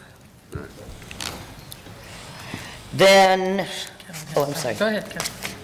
Through the chair, just while we're on this, and I know we talked about, I think at one of the committee meetings, is there a way to get a statistic by license classification of who is certifying that they have no employees, especially in the sub-trades? I know that we have the deal where there's no solo roofers. I'd submit there's probably not too many solo concrete contractors, not too many solo structural steel contractors, et cetera. Yes, we can. And just to clarify, like roofers, they can never certify that they're exempt. They must always have a policy. And I apologize, Kevin, because I think you've asked for this before, and I will get you that. Thank you. Okay. I think that would be very beneficial to find out how it's by different classifications. Yeah. For all of us. Include in the next report. Yes, we'll include that in the next program update. We'll break it down by classification. Yeah. Then, moving on, experience verification. We've discussed this in the past. The experience verification we were doing at the application technician level. Well, in July, the experience verification unit was moved from enforcement to the licensing division, and we have our first set of statistics in the package for you on pages 10 and 11. And just to clarify, the licensing division is using the same procedures that were used in enforcement. Nothing's really changed other than who's doing the work. So these are the statistics. On page 10, you'll see the total number of verifications performed, whether they were denied, appealed, verified, and then on page 11, we do break it down by the type of classification and how many were verified, denied, appealed, and withdrawn. License information, call center, stats are in there for your reading enjoyment, and then, of course, the judgment unit. We've got the breakdown, and unless there are questions on any of the stats, I'll just let that go at that. Questions from the board? Public? No? All right. I just wanted to say it's good to continue to see the number of weeks continue to go down, so, you know, we really, almost everything's being expedited now, so it's pretty cool. Yes, yes, it is getting much better, and when we talk, I think in the executive about the strategic plan, we'll discuss the reviews we've been doing of the licensing units to hopefully streamline and expedite the process. Did you talk about testing? I'm just going to mention one thing on the testing, which relates to our new classification, the asbestos abatement project. The testing unit was able to put together the exam in time for the January 1st implementation. I think Wendy was ready to pull her hair out, but her and her great staff got it done. They put together a really great panel of subject matter experts. I met with them as well, and they just did a fantastic job. So I really appreciate all that our testing unit does. And unless there are questions, that concludes. Pastor. Yeah, just on your judgment unit. Cindy sent us on a weekly report that they hired a new collection agency to do some of their collections for them. My question was, do you actually follow, I guess you do follow up with some of the people that owe for fees or judgments or whatever, right? Your unit does. Well, they're kind of two different things. The judgment unit handles judgments, obviously, outstanding liabilities. We're not really collecting this money ourselves. We are assisting in getting this money collected either for consumers or FTB or EDD, because if they don't pay up, we suspend them. That's correct. The collection agency, I think, relates more to what David's program does when they have an outstanding, say, citation to us. Yeah. If they haven't paid their fees, like if check bounces or something, the cashier's unit will send out a notification to So them. my question is, do you ever send some of these that you have problems collecting to the collection agency? No, not on these. That's up to, if it's like a franchise tax outstanding liability, that's up to franchise tax to collect.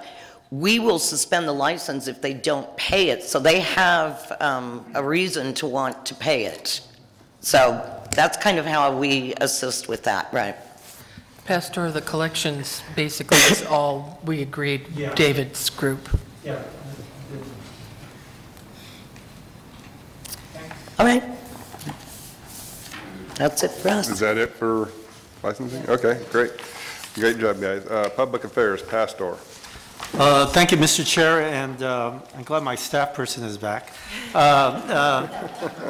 any event, I think we'll be quick here. A couple of milestones here for the Public Affairs Division. One of the things is they have their accomplishments and activities report that's just fresh off the presses. I think each of you have one.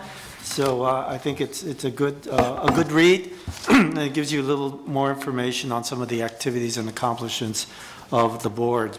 The other thing, on March 10th, they held the 400th Senior Scam Stopper, and that program, as you know, has been very, very successful, and you're always encouraged to participate or go to one if it's in your area, particularly if your local legislator is sponsoring it. It's a good time to maybe meet their staff and meet the representative if they're there.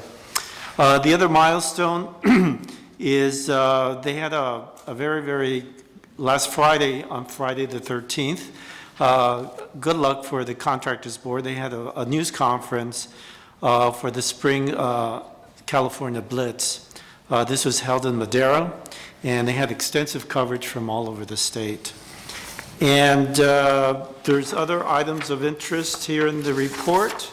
Of course, the social media stats are growing.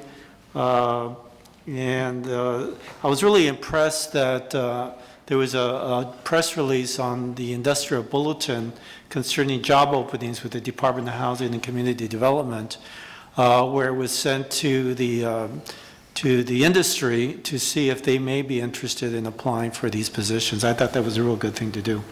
Anyway, Rick, take it from there. Thanks, Pastor. And actually, the request came to us from the agency, and they actually said they've gotten double the number of applications as a result of it. So they were very happy, and we were happy to help them out. I'll briefly go through the items here. On page 1, I did want to note for the board that we do have one vacancy, our information officer. We've gone through interviews. We're very close, and we would expect that before the next meeting, we're going to have a new person in place for that. On page 1 and going over to page 2 and 3, it's some of the website. As you well know, last September, we launched the new websites. We've been giving you information about the statistics that we have from the analytics that we get. And if any of the board members do have any questions, Keith Kuhn from our IT staff, who's here for another presentation later in the meeting, but he's one of our main people, and the board's very lucky to have him. He was one of the main developers and builders of this website. So if you do have any questions, he'd be a much better person to answer these than I do. But if you want to sound really smart with your kids or with other people, look at some of those items on page 1, because those are kind of the way that things on websites get measured. So if you want to sound like you know something about websites, there's some information. I'll just briefly note to you that some of the items that you see on page 2, the reason we included them is just to give you an idea that there's not just people from California that utilize our website. And people that utilize our website many times from out of state aren't necessarily looking at contractors' licenses. There's other reasons why they are, and in some cases the issues that we've dealt with in the past with web scraping and things like that do come into play. I'm not really planning to go into a lot of depth about that. Chances are at the next board meeting you're going to see these numbers dropping because our IT folks are doing some things to help because that's causing a lot of problems with our website going down and getting lots of hits from around the country and around the world that are somewhat malicious. So those numbers will change a little bit for the next meeting, but you do see that there. On page 3, we start to get into some of our social media, including the Flickr, the Twitter, and the Facebook. They do continue to grow. So if there's questions, I'll be happy to answer those. But moving on to page 7, as was mentioned in the licensing, is we did publicize the 1 millionth contractor license that was issued on January the 10th. And I would like to say that Public Affairs, we had a contest to kind of determine to guess. We've been tracking this for the last couple of years, and we actually missed it by 2 days. We thought it was going to be Monday, and the staff was behind, so Karen cheated and brought staff in on a Saturday and processed the license on a Saturday. So we would have been right. I just wanted the board to know we would have nailed it, but we didn't. What you see there as far as the no media events, that actually did change. As Pastor mentioned, on Friday we did have our press event. We did have 7 different sting operations last week. And see if I can remember, we had Tracy, Ione in Northern California, Madera and Bakersfield in Central California, and in Southern California, Rancho Mirage, it's a G that I always, Gardena, and San Diego. So we had 85 people that were arrested. The press event that we had was in Madera. It had been a couple years since we'd done a press conference in the Fresno media market, so we did it there, had good media coverage. We had a gentleman named Dave Lynn, who is the district attorney of Madera County, joined us, as well as Steve Frazier, who was the chief of police in the city of Madera. They served as one of our backups. The CHP was also there for backup and did a great job. It was, things are always interesting things to be at, and I think we had a lot of good messages, and again, we got a lot of good media coverage. Also on page 8, you can see the publications. Pastor did mention the activities report, which you have in front of you, and we do have also the 2015 Contractors License Law and Reference Book, the 1,000-plus page doorstop, as we lovingly refer to it, is out. And if you haven't got a copy, I think board members should have received copies. It's also available for people watching for purchase online. On page 9, the list of the most recent senior scam stoppers, as well as looking ahead over the next couple of weeks. And as Pastor mentioned, on March 10th, we did have our 400th. And then finally on page 10, you folks don't see it because you're not on our intranet site, which is just for CSLB employees, but Public Affairs Office is kind of the main people that do oversee the intranet site for all of our employees. And so we just kind of wanted to update you on things that happen there, the kinds of things we make available to our employees. We update our front page. It's very much like a blog site, so when any kinds of things that happen that involve employees, we do stories and update it just like almost like a news site. And with that concludes the public affairs program updates. Any comments from the public? I mean, the board? One comment, Dave. On these two senior scam stoppers in Sacramento or Sacramento area, do we have a legislative sponsor on those, or is there somebody? It just gives a location. Yeah, on the ones at a location, chances are it was probably somebody else that came to us. Sometimes these senior centers come to us separate from that. I will double check on the April 1st one to see if there's somebody tied into that, and I can let you know. But usually, if it's not, there's not a legislator tied to it at this point. Pastor? Thank you. That's it? Okay, thank you. Right now, and before we go into the legislative, we're going to go on a break. What time is it? Make it back by 10:40, please. Thank you.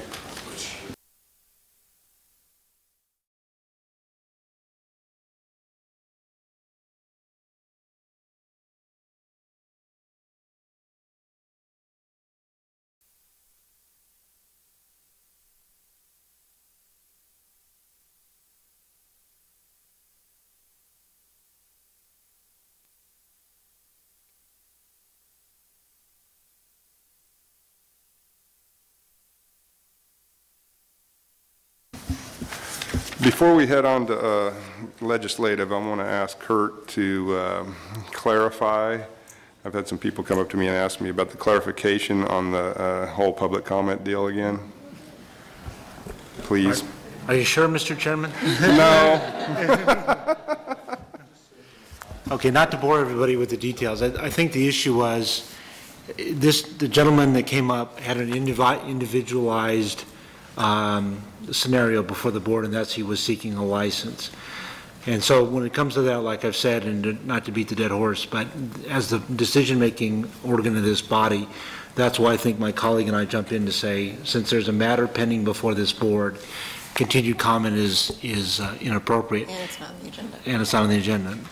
I think the other thing, however, is if a person or an industry member or somebody would have said, I come up with a generalized concern, I think the board could have listened to what that gentleman said. We don't get in the business of essentially regulating content, but I think the board could have listened to that gentleman at the end of his or anybody's presentation could have said, you know what, this is an item that bears further discussion at the next or subsequent board meeting, and the board at that time could have said, it could have made a consideration to say, you know what, this isn't worthwhile, something that we need to look into.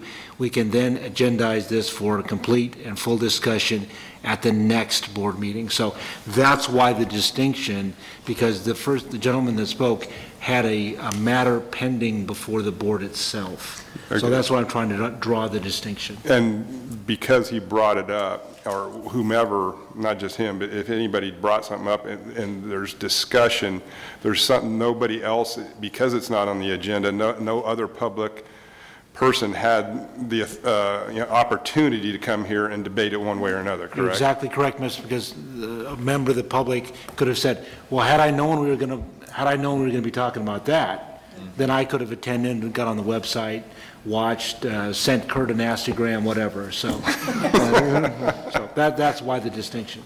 Thank you. Okay, legislative, Joan Hancock, please. Okay, agenda item I. I1.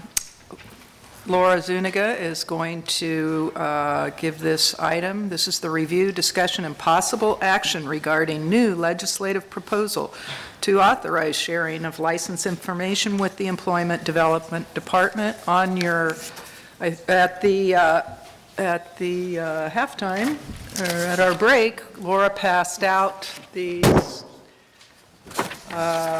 memos to further clarify what you'll find on page 1 of 1. So take it away, Chief Zuniga. Thank you. So everyone should have a copy of language, and I apologize that I didn't provide it to you in advance, and it doesn't have a title on it, but it's 3 paragraphs of language that goes along with the first item. This is a new issue that did not come before the board when you took up the legislative proposals in December.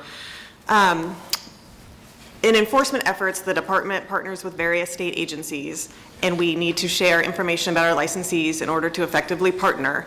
And one of those things that we need to share is a licensee's social security number to determine if they should be a target in enforcement activities by checking their records to see if they've paid various state taxes and other types of money due to the state. So the Department of Consumer Affairs has recently told the board that we're not able to share social security numbers with the Employment Development Department or other state agencies because we do not have clear statutory authority to do so. Existing law provides us the ability to share it with the Franchise Tax Board, but does not provide authority to share with other entities. So we would like to sponsor legislation to give the board that authority this year, that's what this proposal would do, and that's what the language I passed out would do as well. So we've run this through legal counsel, and both Kurt and Christy provided some excellent feedback. So this is the language we would propose to go forward with the board's consent. Motion. Questions before the motion? I just had to, I wanted to ask, right now, the information that we gather, or that EDD gathers, they use EID numbers, isn't that correct? Employee identification numbers. You said this information would be, this for state use only. It would be for state use. The only common identifier amongst all the state agencies is the social security number. We are now able to, as a result of recent legislation, use taxpayer identification numbers for licensure. So going forward, we would have that information for some licensees, but at this point, the only common identifier is the social security number. And it also looked as though we do share some identification information. I mean, how is this going to improve, how will this improve what we do already? It's going to allow us to continue to do what we do already. In particular, the department, the board partners with EDD and other state agencies through the Joint Enforcement Strike Force and also the Labor Enforcement Task Force to partner with different agencies to, and then we target underground activities, for example, and so we use information we receive maybe from complaints or from other members of the industry that for someone to investigate as a target for a sting or a sweep, we will check that person out in advance, and EDD acts as the state clearinghouse for information for records. So they will have information as to whether the licensee is paying workers' comp, if they've paid appropriate taxes. So EDD serves that function, which is why we would need to share information with them. So it makes our enforcement activities more effective than we would be able to do without it. I have a feeling that council may also bring up something that you did a little while ago, maybe an hour ago, about how we would go about safeguarding this information that's transferred to EDD. Right, well, just really quickly, under current law, the boards and then the department can share the social security number, federal employer identification number, and individual taxpayer identification number for certain purposes. These include to receive and match people who are on certain lists for family support judgment purposes. So if you're out of compliance with your family support, child support order, then we can match with, I think, is it EDD? Is it that does that? Provide us the certified list? Franchise Tax Board provides us the certified list, and we match people up for that purpose. In addition, for examinations with other states, we have licensing examinations. We're able to use it for those purposes. And if you fail to report it, we can report you to the Franchise Tax Board, who can impose a penalty, and also for tax delinquency. I don't know if you remember this issue. Some of you may have been here when the law was enacted a couple years ago to allow you to suspend someone's license if they are in the top 500 tax delinquents for the Franchise Tax Board. So for those purposes, we're allowed to share Social Security number and other taxpayer identification numbers and things like that, but there's no express authority for this purpose, which is, to help with enforcement for the underground economy and that sort of thing. So this language would expressly allow it. And also, if you see in subdivision B, there's some protection, as Ms. Hancock has mentioned, about how we keep information confidential. So the first sentence deals with what's called the Public Records Act. So It says notwithstanding Chapter 3.5, commencing with Section 6250 of Division 7 of Title I of the Government Code, individual taxpayer identification number, social security number, FEIN, and shall not be open to the public for inspection, not deemed to be public records. So if we get a Public Records Act request or other request for information, we're allowed to object to the disclosure of that under this provision if it becomes law. The second sentence says, both agencies shall take all steps reasonably necessary to prevent the inadvertent disclosure of data transmitted or retained by either agency and to ensure that only authorized individuals have access to the information provided in this section. So that's the mandate on the agencies to maintain confidentiality and to treat the information with utmost respect and care when they're transmitting the information. The last sentence is about the intent being limited to these particular purposes, which is to use the data to help with the enforcement, mutual enforcement duties of both agencies with respect to the underground economy. So I don't know if you have any other questions about the language, but. Do you see any downsides to this proposal?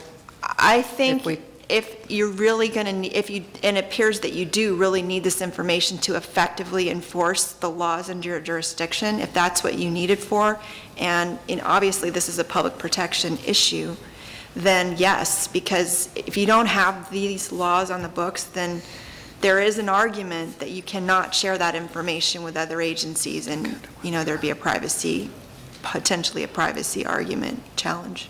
All right, so Augie, I'm sorry I cut you. Oh, Paul? Is there any reason just why in Section B, we dropped the federal employer ID number?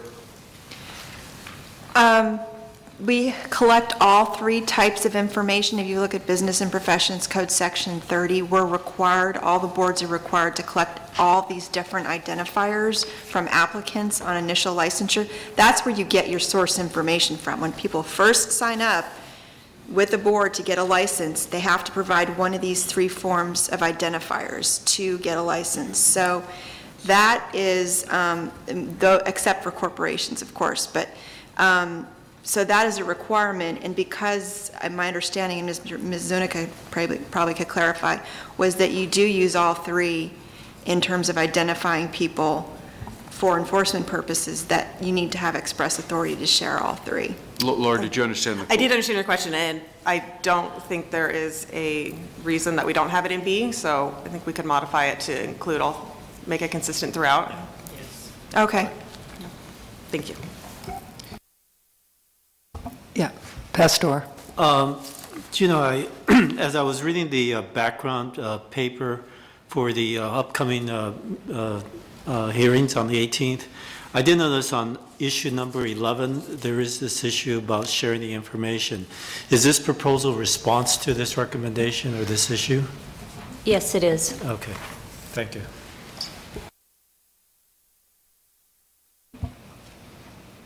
Other board member comments? And in anticipation, Augie, do you have, would you like to follow? Were you about to? No, my questions were answered. Okay. So, Laura, what would you like at this point? If the board would like a motion and a second to approve the language, so we could seek the change this year. And would that be inclusive of the concerns that Paul just raised with Yes. that amendment? Yes. Do you want to restate it? Sure. So in subdivision B, we need to, I guess, we would make it consistent throughout, that we list all three types of numbers in each subdivision, so it's clear we're talking about all three to cover all bases. So we will make that change. I believe it's just in subdivision B, but we'll make it consistent throughout. Mr. Chair, I so move. Any further, it's been moved and seconded, any further discussion from board members? How about members of the public? All right, we'll take a roll call vote. Kevin Albanese. Augie Beltran. Linda Clifford. David Diaz. Aye. Susan Granzella. Joan Hancock. Aye. Pastor Herrera. Ed Lang. Frank Shetter. Aye. Paul Shafino. Johnny Simpson. Aye. Nancy Springer. Thank you. All right, agenda item I2. This is the review and approval of February 20th, 2015 Legislative Committee Meeting Summary Report.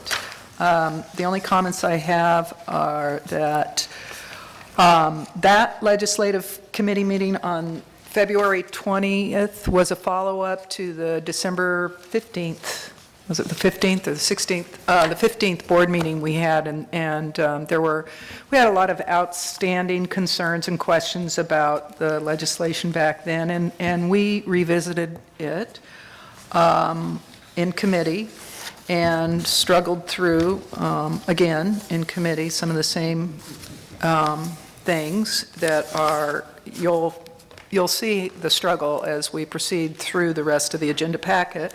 But at this time, I would like to ask for a motion to approve the report. So moved. Second.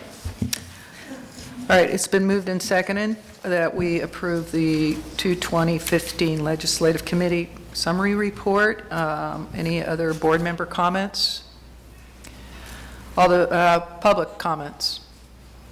Seeing none, all those in favor will, we'll take a roll call vote.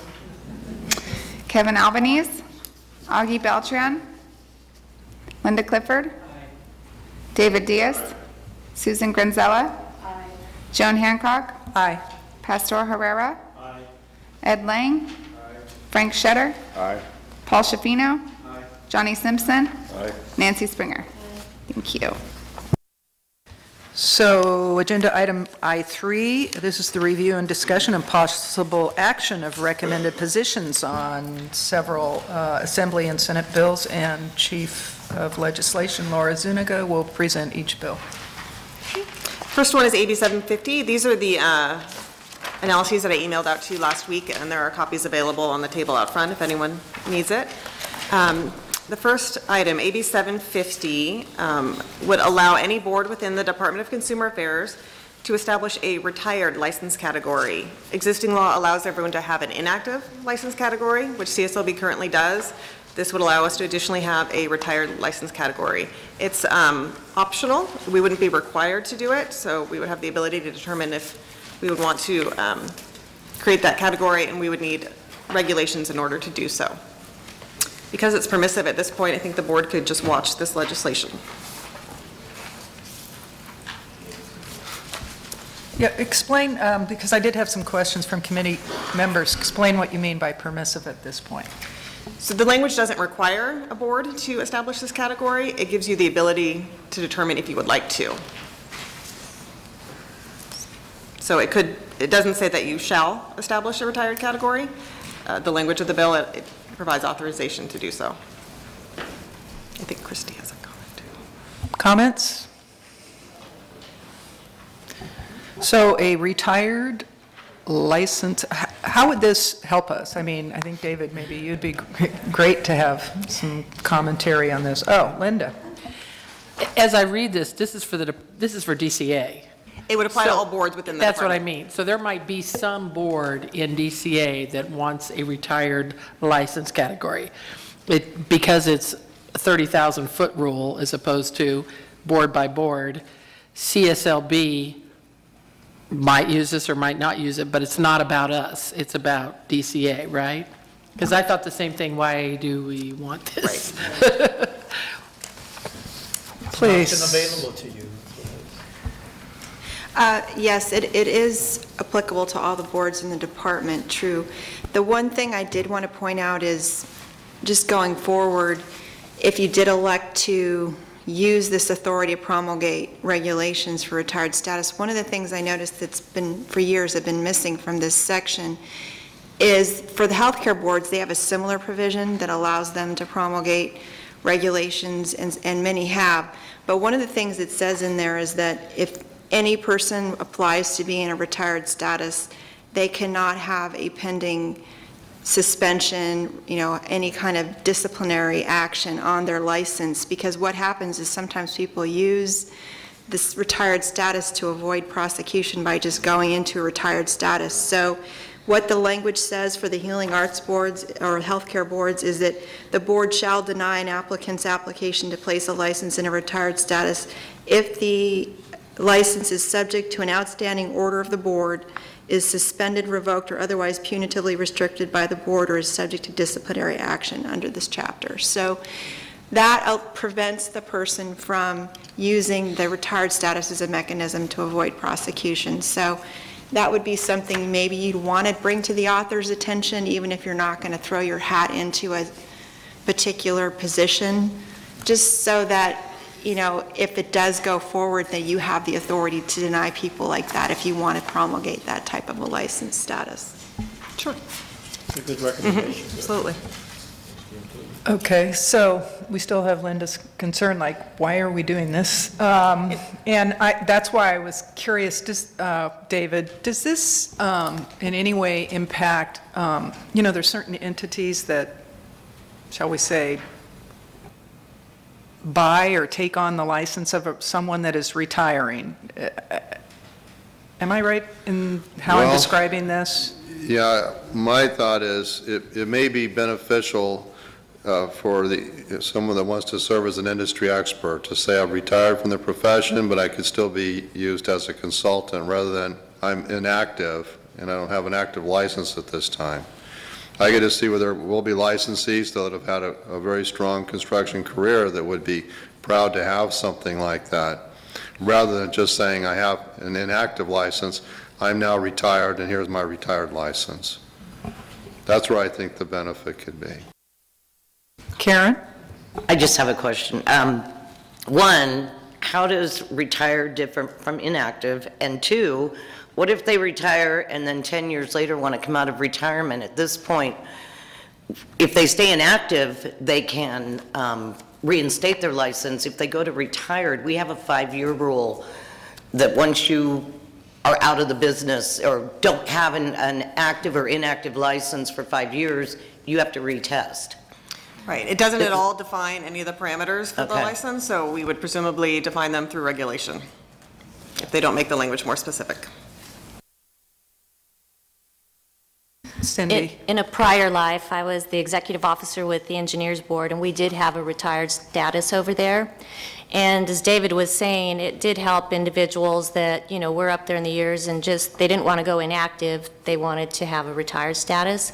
But I really like the portion where if it's under suspension, like if they're going to be getting suspended or revoked, they can't retire. Sometimes we use it as a condition sometimes where, you know, why don't you just retire your license? But it was beneficial in some ways. But to answer your question, Karen, once they retired, they really couldn't come back unless they went through the whole application process again. So there were a lot of limitations, and then as far as a fee, it was just like you pay one fee to retire it. It's not an annual renewal fee. You would get all the newsletters and still the material from the board, so you could still stay engaged with the practice that way. That was just the way that it worked there. Anybody else? Is this something that's right for a proposal at this time, or should we take more time in committee, or staff, do you have more that you would like to give us? Madam Chair? Yes, Mr. I think we Beltran. just direct staff to forward those comments that we just talked about. Okay. We don't have to do a motion or anything. Give us some pluses and minuses of, and Yeah. I guess I would like to hear more about Yeah. whether there's a downside to this. Yeah, I mean, just watch it and then bring it back to us, and there were some concerns that were brought up, and they can express those concerns. We need a motion, I make that motion. We don't need a formal motion on that. We're not considering this for a proposal at this time. We're just directing staff to give us further information. I would just ask Ms. Zuniga, do you need a position from the board to go express your concerns to the author's office, or? I don't think so. Okay. I can bring it back to the board at the next meeting if it's developed further, or if anything else goes into print that we might have more concerns with. So- But I think at this time, it would be sufficient to just informally communicate with the author's Okay, office. historically, I think the board does not take it with a watch position. It's more not just sort of a low-key, you don't need a motion to take a watch position. Right. Okay. True. So we're on watch. Okay, next. The next bill is AB 1060 by Assemblywoman Bonilla. This also applies to all the entire department, all the boards within the department. Under existing law, when a person has had their license revoked or suspended, boards need to send them a copy of the criteria for rehabilitation, as well as the provisions of law that allow applying for reinstatement. This bill provides that that requirement may be satisfied through first-class mail and electronic means. Existing law is not that specific. This bill will likely be amended further to have more substantive content. It is, at this point, for most intents, a spot bill, so I think the board could watch it at this point to see if it's amended further to have more substantive language. Yes. So existing law, Business and Professions Code, Section 124 says any board in the department can serve any notice is required to serve by law through first-class mail if they have the address of record for their licensees. So I think there's some argument that you already have authority to serve by first-class mail, but the thing that concerns me is the way it's written. It says may be satisfied through first-class mail and by electronic means, so it's not clear if you have to do both or you can do one or the other. And if it's one or the other, I think I would have concerns about defensibility by service by email. At this point in time, I don't know that the boards can really take a strong position that service by electronic mail is effective, because there aren't any presumptions in law for service by electronic mail right now. There are for sending stuff through what they call snail mail now, because there are, code sections that give you a presumption that as long as it doesn't come back in the mail, it's received. So I'm just not clear whether we need it, number one, and number two, to me, the and part needs to be clarified if it's both or one or the other. I was just going to say, so I think you're saying that it might meet its own demise based on service by email? I would have concerns if what their intent is to say that you can satisfy it through first-class mail, and by that, whether they're meaning you have to do both first-class mail and email, or you can do just one or the other. Because the way it's written, it's not clear if it's service by both means or one or the other, and that needs to be clarified. And if they do mean that you can just serve it by email, I think that you'd be hard-pressed to legally meet your obligations to say it was served by email. Sure, and the board's existing practice is to send it by first-class mail and certified mail. The language certainly is not clear as to what they intend to do with this bill. Right. We don't have an email address on file for most of our licensees. We would Right. never want to rely on that. However, because the author's office has indicated that they likely will amend the bill further, I think the board could watch it, and if it goes forward in this version, then we could raise that concern to them that the language needs to be clarified, that we wouldn't be comfortable relying on electronic means. So staff's recommending, well, go ahead, Pastor. No, I'm sorry for my ignorance, but how are they defining rehabilitation here?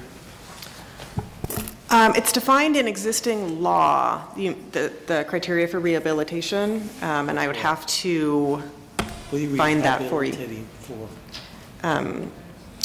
license? No, from the crime that you've committed. Or and I think in our regulations, we define rehabilitation as well. That would be specific to CSLB. Send out a copy of your rehabilitation criteria that are in regulations, or sometimes they're in your disciplinary guidelines as well, but you'd send the person who had their license revoked that information and the information about how soon they could apply for reinstatement. That's what 11522 of the government code is about. Linda? I'd just like to recommend that we move forward on this with a watch, that Laura, we get both first class and electronic, and that our board doesn't have any intent to do anything different than it's doing today. Paul, did you have something to add? Well, I just want a clarification. We're sending it first-class return receipt requested? That's what we're doing now? We do first class Certified? and certified, yes. Okay, great. So it's recommended we maintain a watch position on this bill. So we're going to do that. We're going to move on to the next bill. Okay, the next one is SB 119 by Senator Hill. This one is certainly more substantive than the first two bills. This enacts numerous requirements to change existing law relating to excavation requirements, or what's called dig alert. The author has been working on this issue for several years, and he has ongoing meetings with interested parties. The board has participated in the meetings, and so it's ongoing. There is language in SB 119 that is specific to CSLB, so that is the language that I focus on in the analysis. I'm recommending at this point the board take a support if amended position. That's really only related to the provisions that impact the board. What the bill requires us to do is not very different from what the board already does. So the amendments would make some changes to that effect to more clearly or more closely mirror what existing practice is. Concerns? Start with Kevin. Have we gotten any industry input directly to us about how this impacts the state license board? No, nothing about our provisions from industry.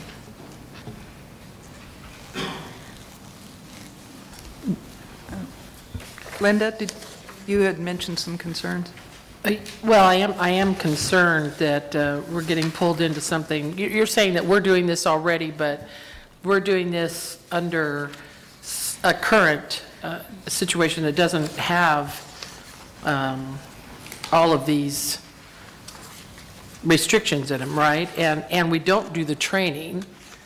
And so I'm just wondering, first of all, whether we have any way of actually determining what the impact fiscally would be to us, but also in terms of, I mean, a couple of the changes I wouldn't, that you're recommending, I certainly wouldn't shorten the time for someone to get the training. You're cutting the time in half. Your recommendation is to get it in half. Is that why, is that where we are today?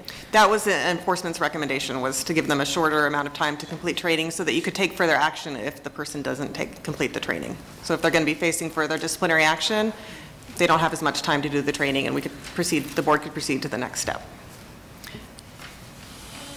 I think there's an awful lot of information going back and forth here. The 30 days is just not, yeah. Madam Chair. Pastor. It appears from what I see here that this has been in the hopper for a while, a couple of years. What has been the issues that hasn't been moved forward? Yeah. Well, I think the author's interest stems from the fact that he represents San Bruno and is when he started to work on this issue, I think, more extensively. I think there are lots of unresolved issues out there as to problems with the existing requirements, and I don't think they're a lot closer to resolution, but they're still working on them. There's, under existing law, there are exemptions to when a person needs to call, and that is a large focus of the discussions right now, as to if there should be any exemptions, if you need to call, if everyone needs to call at any instance. So one of the pending issues. So I'm holding off on you, Christy, because I'm really hoping that we vet all these questions before, we get the boom. Further comment on what Linda said, we do have authority under existing law to take disciplinary action for these violations, so we don't need the provisions in this bill to do that. We have agreements with some of the utilities to get referrals. If this bill were enacted, it is very likely that the number of referrals would increase and we wouldn't be able to absorb the workload, so we do need to work on the fiscal impact, and I think at this point we're not sure what the impact would be to the board. With the amendments, we are trying to minimize the impact to make it clear that the board's not going to develop training or administer training, but certainly it is an unknown how many referrals we would get and what that would do to enforcement workload. Kevin? Yeah, more of a comment for the board. I don't think anybody, I know I am not about lessening the requirements for safe digging, for consumer protection, and frankly for contractor protection. This bill, as I understand it, this part is a small part of a much larger issue that's out there. And I'm quite concerned as an industry person and as a board member that this is getting very, very politicized, and we're getting darts thrown back and forth from the utility, the subsurface utility operators and contractors, and there seems to be a pervasive feeling that if an underground utility is hit, that it's the fault of the contractor, and certainly that's not always the case. And I would just be very careful from this board that we don't jump on this in the spirit of consumer protection without fully vetting industry's position and what industry thinks about it. So I'd be very cautious about moving forward with this bill at this time with any support until we get that back. Yeah. I also just wanted to add, board members may be aware, this particular issue is raised in the board sunset review report and is an issue that the board is asked to respond to. Senator Hill chairs the Senate Business and Professions Committee, which is conducting our oversight hearing on Wednesday. So it's timely. Ed. Madam Chair, Ed. my concern would be when they list willful and deliberate violation, how can we quantify that if he's a licensed contractor and you say do it 1 time, 2 times, 3 times, or, because I know there's records being maintained, I would say with a licensed contractor and they go into utilities and cut their lines, 2 times may be delivered or 3 times may be formed a habit. I'm trying to quantify the willfulness. Do you have any suggestion on that? I know it's because that could be subjective in a lot of things. And if we say this is the 2nd time this person did it or the 3rd time this person violated. Okay, and I'm sorry, you're referring to language in the suggested amendments? Or in the? Yeah, I'm trying to add it because it's not there. Oh, that we do add that it's willful and deliberate. I'm sorry. Yeah. That's certainly something the board consider. I think there's a presumption that if you're a licensed contractor, they are aware of these requirements, they're tested on them. It's part of the licensing exam for the relevant professions. So if they violate those requirements once they're licensed, that after certain. Yeah, but we could explore that further with enforcement staff. Okay. Linda? I become even more concerned as we talk about this 30-day period. I mean, this third-party training, where is it? How do they get it? What if they can't get into a class in 30 days? I mean, I think whatever this is, and I think Board Member Lang brings up a good position because we may decide that in order to try to be objective, we're just going to go on the number of violations. In other words, by the time you have a 3rd violation, that must mean that you're willful, because otherwise, I don't know how you can judge one violation as being willful unless there's, and so there may be an appeal process that would be invoked. I mean, how long would it take to get the training? And the bill does provide, and we're trying to model existing law, the criteria the board would consider when taking disciplinary action, and that's the gravity of the violation, the good faith of the contractor's history of previous violations, and whether the regional notification center received a timely request to locate and mark. And the training that's offered, I think utilities provide training now, and I believe it's all online training to make it easiest for people to comply with the training. But that is one reason we'd like the board not to be responsible for the training. Thank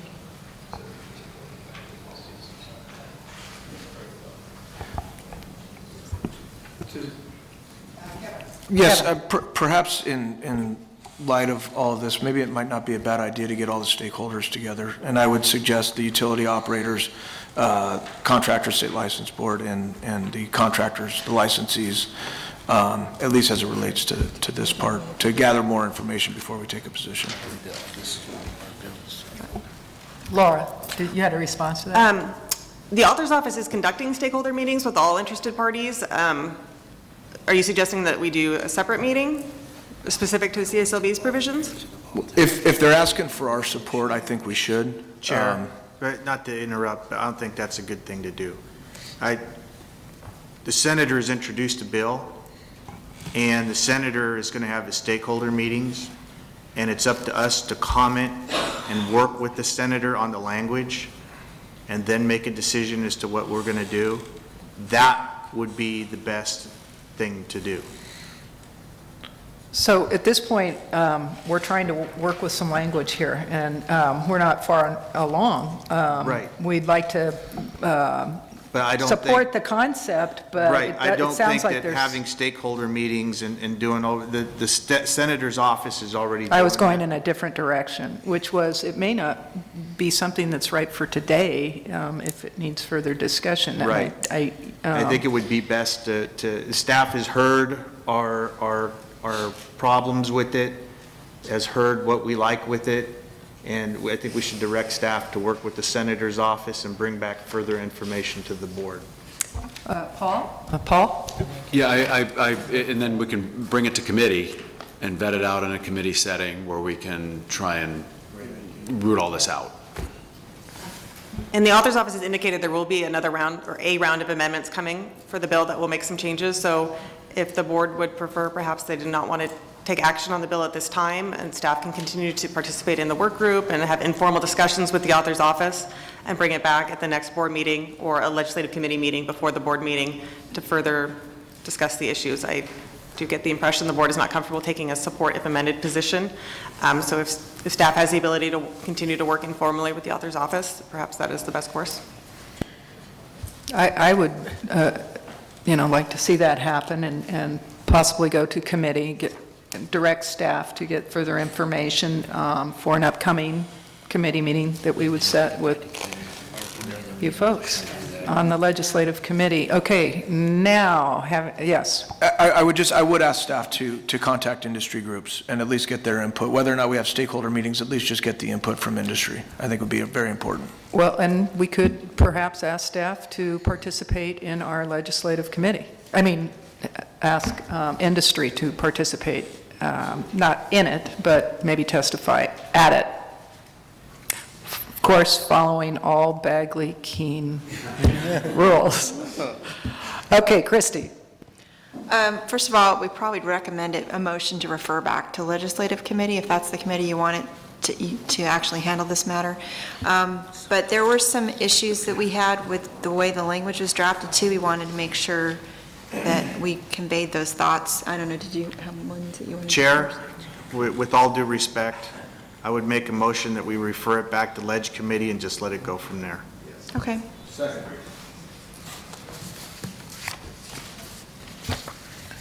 Okay. Do we have a second? Yes. Oh, good. Any further board comments? Anybody out there in the public? Yes. Mr. Vermeulen, please come to the dais and state your name. Good morning, Phil Vermeulen. I just wanted to say for the record that the industry has been very involved. We've had stakeholder meetings at the Capitol since December, I believe it was. So everybody, including United, everybody's been in a part of those. Labor's involved in it. So this is being vetted, believe me. And we're all working together to try to come to a common goal. The initial bill that was introduced, Senator Hill said, I'm going to introduce something that everybody hates. And that's bottom line is what they've done. And then we're just going through the process now. We have various committees that are working on this. So it is being vetted by the industry very closely. Thank you. Linda. Thank you. So Phil, you don't see our action as delaying anything. We're just moving along in the same And Laura's been a part of these meetings process as well, so Okay. she can attest to it. And we've had various committee meetings, as I said, subcategories of parts of the bill and that kind of stuff. So it's being looked at very closely. Okay. And if something were to come about that we really had a serious issue, then the industry would come back to the board and say help or something. But at this point, I think just participating like you are right now is working. Thank you. Thanks. Okay, it's been moved. Anybody else from the public wanting to comment?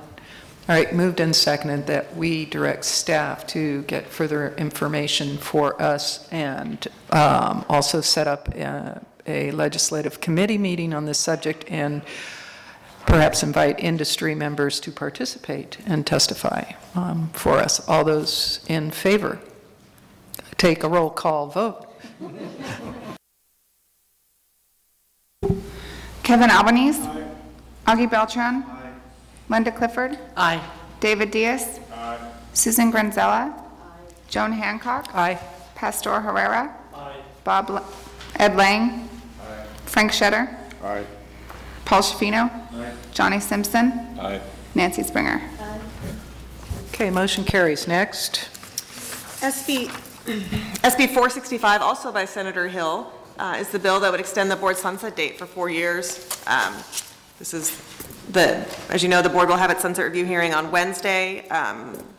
It's traditional for the chair of the committee to carry legislation to extend the board sunset date. It's possible the bill could be amended if there are any substantive provisions or amendments that the legislature would like to make to the board's statute, but at this point, it's just simply a sunset extension.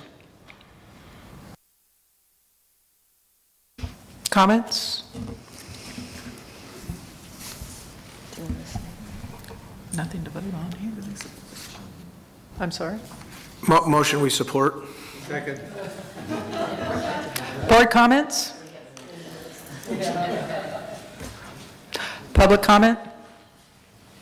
Roll call. Kevin Albanese. Augie Beltran. Linda Clifford. David Diaz. Susan Granzella. Joan Hancock. Pastor Herrera. Ed Lang. Frank Shetter. Paul Shafino. Johnny Simpson. Nancy Springer. Sorry, I had to do that. Okay, next. SB 560 by Senator Monning contains one of the board's legislative proposals for the year. For the third time in 4 years, the board is seeking to amend Business and Professions Code Section 7011.4. This time, we would allow enforcement representatives to issue a written notice to appear violation for failure to carry workers' compensation insurance. The board approved this at the December meeting. We did make some further modifications to the language at the suggestion of legal counsel. So at this time, we'd like the board to recommending the board take a support position on the bill.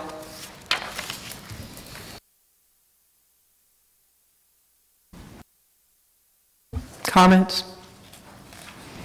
Kevin? I'd just like to make a quick comment. I did have the opportunity to attend a sting, and I know for the enforcement reps, the inability to issue a citation for failure to carry workers' compensation is bothersome. I mean, they see somebody out there committing what could be a felony or a misdemeanor, and they really can't do anything about it because they don't have authority to write it down on the citation. So I really think this would be great for our team that's out there, not only protecting our industry, but also protecting consumers from people that do not have workers' comp. So I'd support it. Motion made. Second. Any other discussion by the board? I have a comment. We took this up at the legislative meeting in November, at the board meeting in December, and at the legislative meeting in February. And it seems like we've vetted every issue there is to vet about it, and ultimately what it comes down to is CSLB really will have an opportunity to, I don't want to say partner with the DA, but provide this NTA to the DA, and no other agency gets to do this. So with that, I'd like to ask did I ask the public if they wanted to comment? Would you? All right, then we'll take a roll call vote. Kevin Albanese. Augie Beltran. Linda Clifford. David Diaz. Susan Granzella. Joan Hancock. Aye. Pastor Herrera. Ed Lang. Frank Shetter. Paul Shafino. Johnny Simpson. Nancy Springer. Okay, next is SB 561. This bill is also by Senator Monning, and this is the board's second legislative proposal for the year.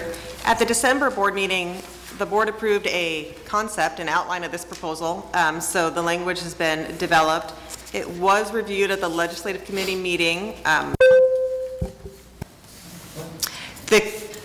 At the committee meeting, the committee voted to amend the language at the suggestion of legal counsel to provide for acceptance of electronic signatures. So the language is in your board packet. It's further in the legislative the legislative portion under the legislative proposals, but the language has been introduced in SB 561. So at this time, I'm asking the board to support this bill. Comments?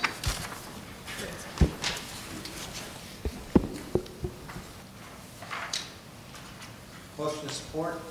Second. Board member comments?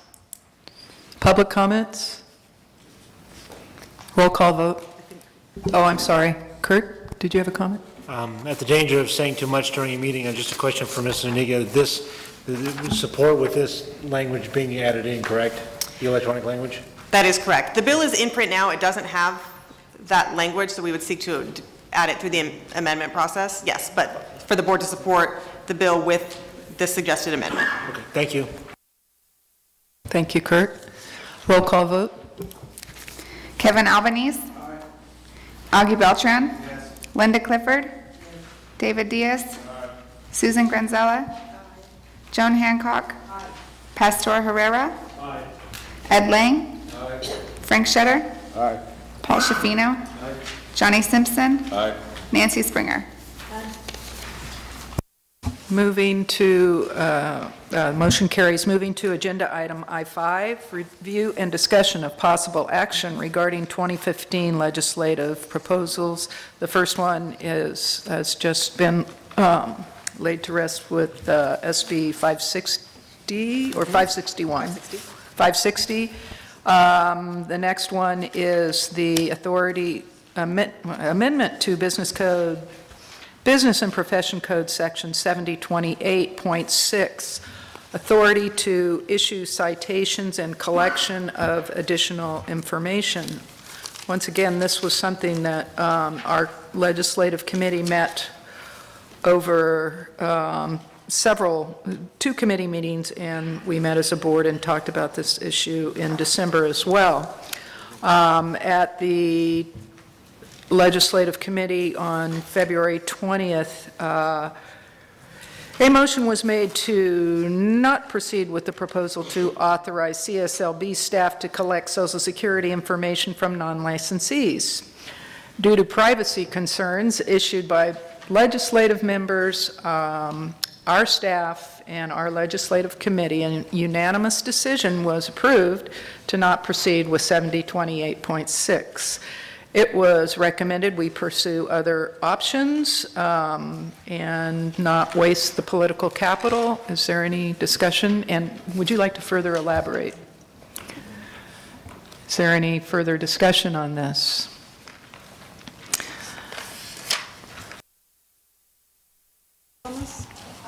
It comes to the floor as a committee motion to act on by the board members because the committee voted to recommend not pursuing this as a legislative proposal. You'll need to act to decide whether you want to adopt the committee's recommendation or reject it. So I would ask for a motion that this board adopt the legislative committee's decision to not pursue the proposal. We have a motion and a second. Board member comments? Public comments? Roll call? Aye. Sorry. Kevin Albanese. Aye. Augie Beltran. Linda Clifford. David Diaz. Susan Granzella. Joan Hancock. Pastor Herrera. Ed Lang. Frank Shetter. Paul Shafino. Johnny Simpson. Nancy Springer. Want to mix it up next time? All right, that motion carries. Next, D, amendment to Business and Professions Code 7137. Fee schedule, we had a lively discussion. Oh, did I skip one? Oh, I did. Also lively. It must have been one of those things. Amendment to add Business and Professions Code Section 7103.5, effective disciplinary action by Division of Labor Standards Enforcement. Yes, this was a very lively conversation. Once again, we discussed it 2 legislative committee meetings, and we brought it to the full board last December. So why don't you update us with the history, where we were, where we ended up at committee, what the proposal was by enforcement to work with us on this, and just basically update the board and the public. Sure. This proposal was presented at the December board meeting. There was quite a bit of discussion and several concerns were expressed. The board did not approve the proposal and sent it back for further action and appointed 2 board members to continue to work on the issue with staff, and that was Kevin Albanese and Augie Beltran. So staff continued to work on it along with the 2 board members.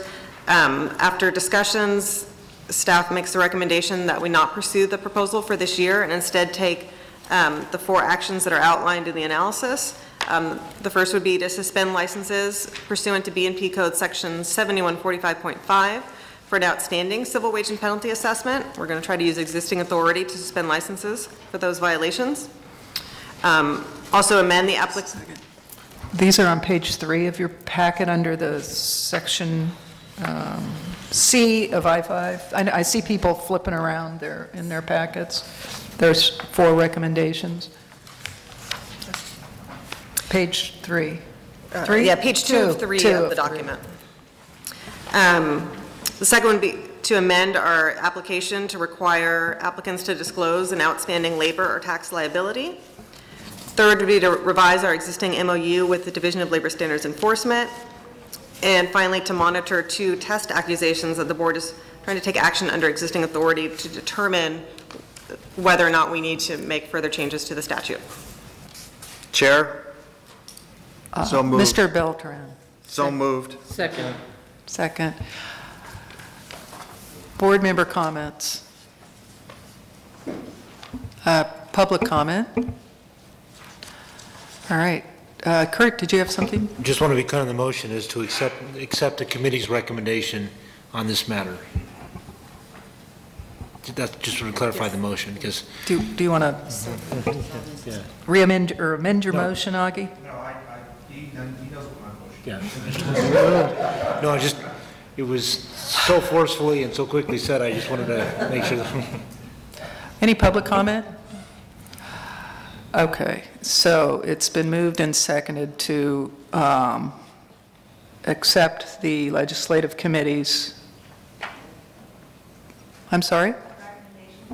Oh, well, thank you. It's been moved and seconded to accept the legislative committee's recommendation on 7103.5. Roll call vote. Nancy Springer. Aye. Johnny Simpson. Aye. Paul Shafino. Yes. Frank Shetter. Aye. Ed Lang. Aye. Pastor Herrera. Aye. Joan Hancock. Aye. Susan Granzella. David Diaz. Aye. Linda Clifford.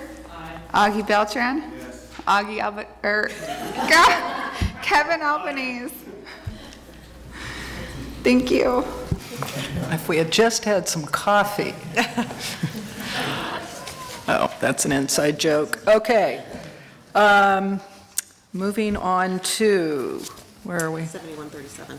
Oh, the one I tried to skip. Yeah, the fee schedules. Laura? So this proposal was presented at the December board meeting. The language was not finalized. However, I was not able to secure an author for this proposal, so we will pursue it again next year. So we don't need any further action by the board at this time. I think No reason to discuss it, no reason to abandon? Yeah, if we couldn't find an author, I think it kind of dies of its own accord. Yes. Okay. Thank you. All right, hands on here.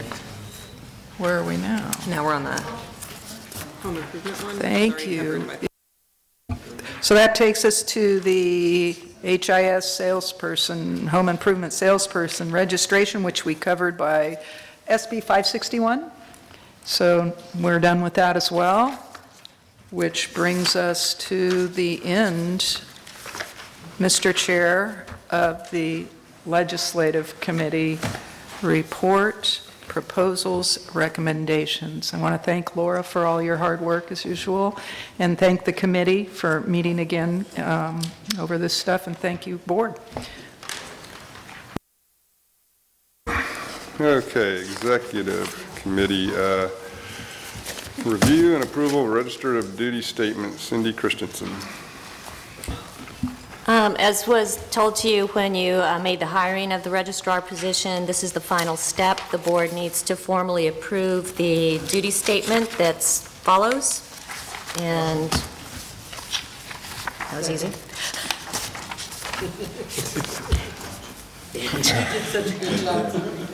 Got a motion and a second.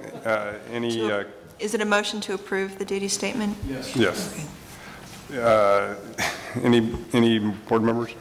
Have passed Is on. this revised from the previous one? No, it's the same one. You just have to take formal action. Anybody from the public? Yeah, okay.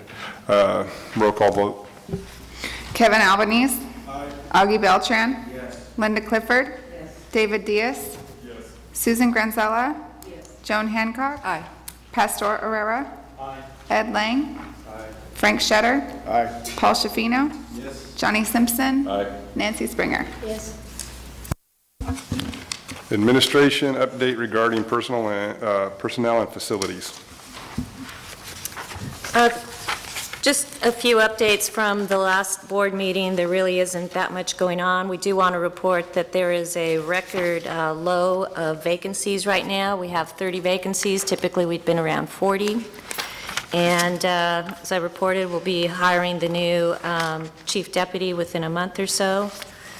And I think that's really about it, unless anybody has any questions about any of the personnel or contracts that are ongoing. So move on to the IT. Yeah, IT or information technology update. Cindy Kanemoto.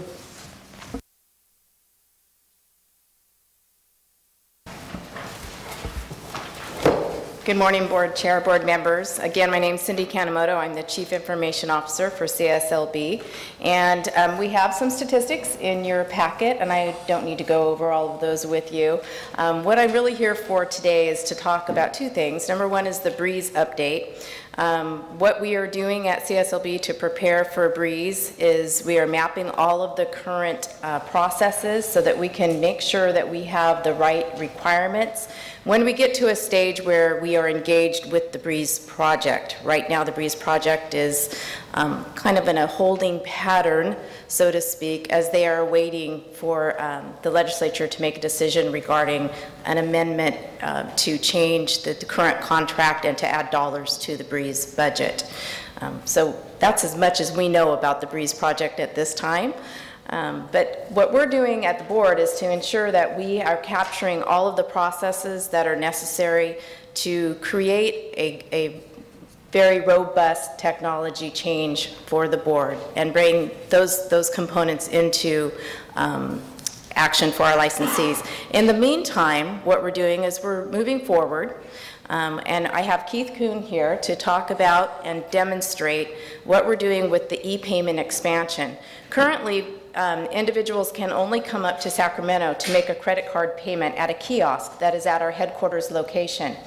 We're looking to expand this to other locations throughout the state, the first one being Norwalk, and we are ready to move forward with that. We're expecting to go live with that at the Norwalk location, a kiosk, before the end of March, so within the next couple of weeks. After that, we're looking to go to Fresno, so we have a Central Valley location where individuals can come into the office and make a credit card payment. This will really help the individuals so that they don't have to pay a late fee if they're able to get there and pay by credit card if they can't have any other means to pay. And in the future, we're looking to move this to an online functionality for credit card payment. So at this time, are there any questions before I turn it over to Keith and he can show you the new application? I have a question, Mr. Chair. Yeah. You mentioned that the Breeze project is on hold, and I guess we're in phase 3, right? Right. Okay, we allocated some funds for Breeze, and I believe it was 14-15. What happened to that fund? Is it going to be reallocated to 15-16, or is it going to be refunded back to the board, or what? We went to a budget meeting with the department, and basically because they did not get formal approval yet for their moving forward funds, we don't know what's going to happen to that. But for the 14-15, the funds are as they were stated originally. What was encumbered and allocated remained the same. The adjustments were in 15-16 and 16-17 for the SPR 3 amendment. So you're saying that it's going to be moved forward, or? We continue to pay for what was originally contracted. Without any results, right? That's what I'm trying to say. Yes. But is that the way that it's designed? Because if we're not getting any benefit right now, why use our funds? Can't we push it towards the next fiscal year? Just curious. Yeah, I really don't know what they're doing with that. Ed and Okay. members of the board, everything is really up in the air right now. CSLB has expended a lot of money, but we were part of a contract. And unfortunately, those funds may go on to, phase 3 if we go along with it, but they've been expended, and I don't believe there's an avenue to get those back because the contractor has already been or will be paid out of that contract to the state. No.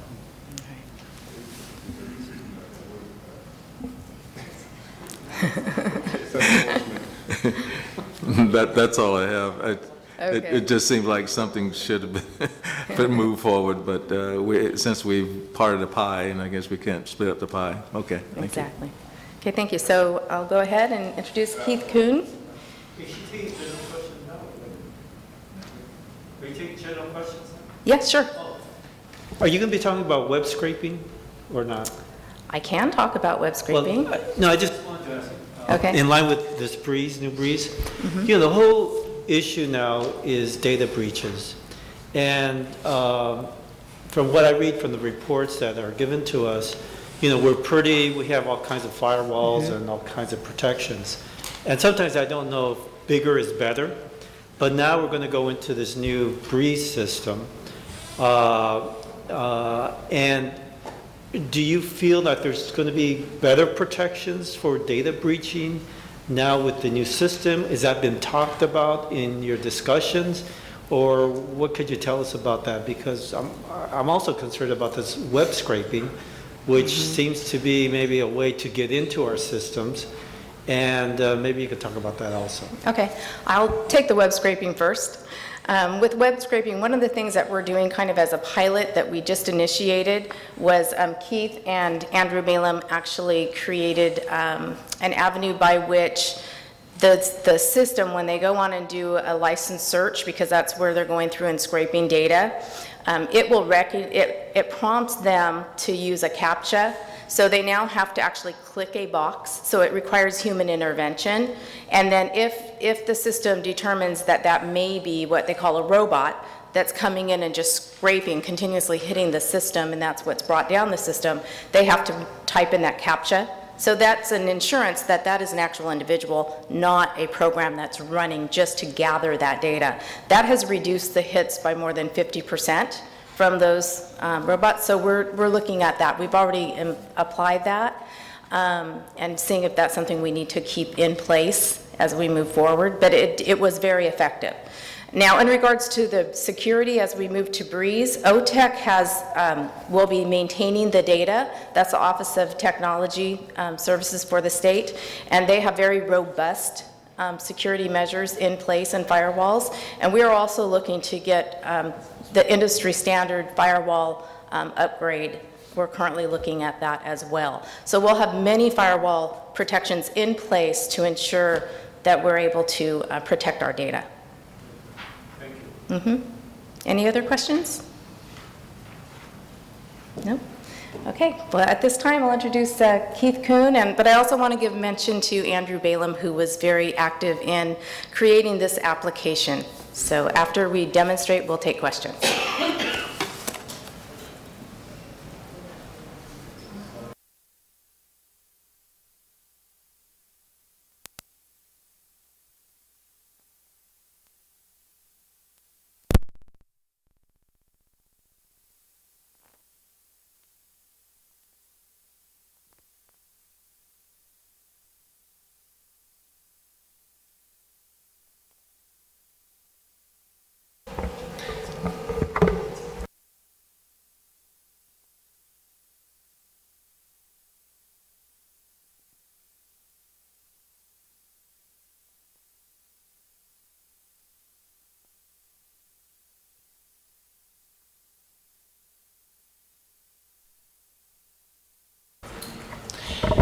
Okay, so I'm just going to first let everyone take a look at the old system.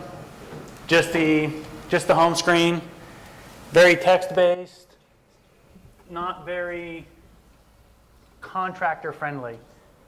We have 12 payment types, 4 of which are on this page, and we force the contractor or applicant or I want to be a contractor to come in and go to another page, which once again, it's very text-based, not very intuitive. And from the conversations we've had with our front counter, this is where a majority of our contractors get stuck. They get stuck here. So we've kind of mimicked what we've done on the CSLB website, and we've gone to self-identification. What kind of person are you coming in to pay? So there are typically 3 people coming in to pay. You're either going to be a current contractor or salesperson, you're a current applicant, or you're applying to become one. Current applicants only have 2 options to pay. They can either pay their initial license fee or re-exam fee. Applying to be a contractor or salesperson, home improvement salesperson, original exam or original waiver. They shouldn't have to see all these other options that are on the page. So we're going to go into, I'm a current contractor. I received my renewal notice in the mail. I'm going to come in. I'm going to renew my license. At this point, they put in their contractor's license number. The mainframe tells this application, this is what they're allowed to pay. If they're not eligible to renew, the renewal is not going to show up. If they already have their asbestos certification, it's not going to show up again. So we've really filtered down the options to keep things more simple.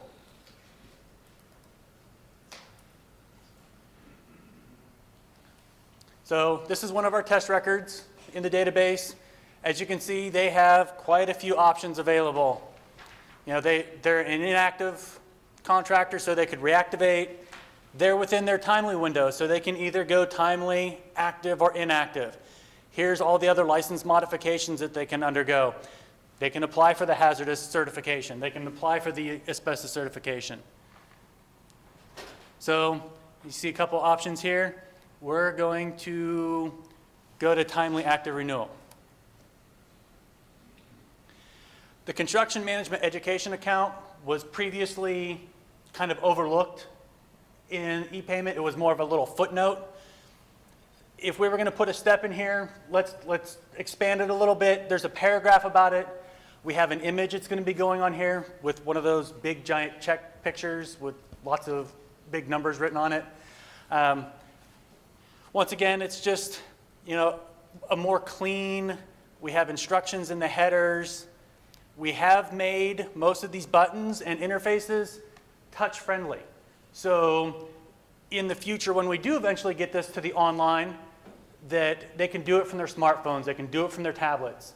It'll be much more, you know, one system instead of having to have 2 or 3 different systems for the same function.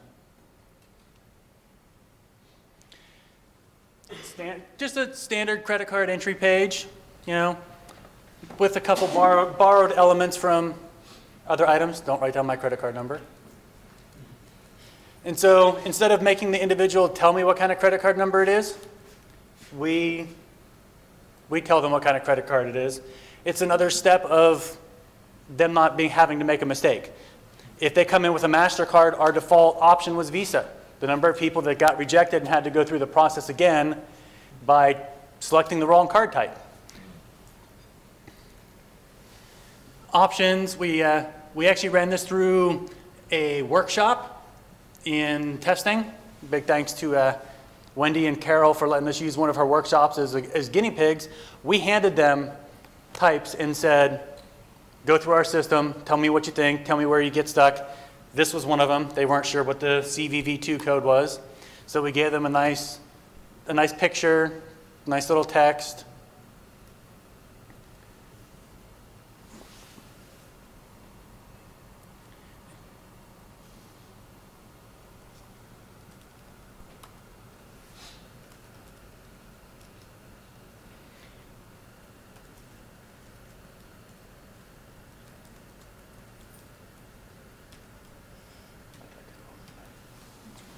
Okay, that should tell me it's a bad format. Hit bad format. I'm going to take my email address out then. So with any web form, we do have our set of required fields. You know, click here. You have to have all these. We allow them to pull the address that we have in the database to automatically populate all the information. It saves them from typing. But we also have a little message here at the bottom that says this is the address of record. This is not how you change your address. If you need to change it, you need to get the correct form to properly change your address.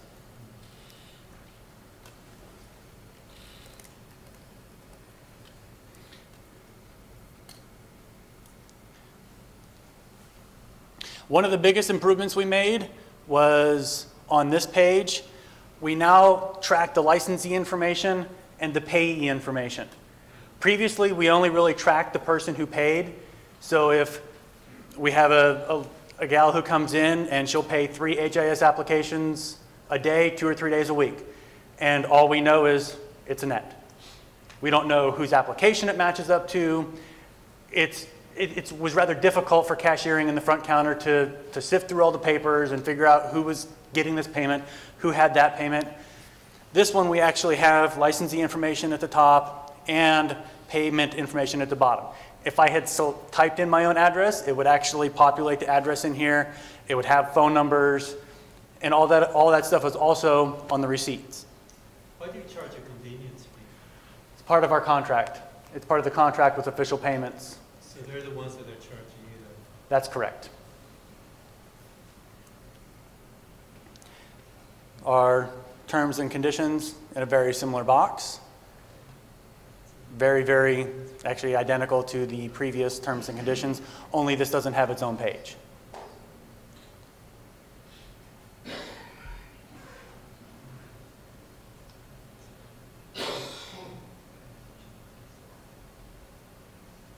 Okay, process was complete. My payment was accepted. This is a payment only. This does not guarantee the renewal.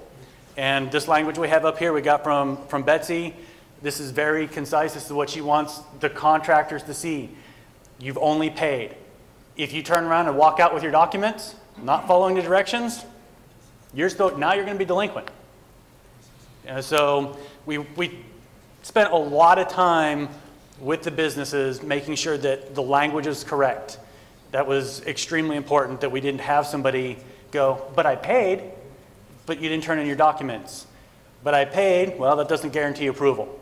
So we made sure that we had a lot of language in this that, you know, prevented the phone calls, prevented the problems. And I will bring up a sample copy of the receipt.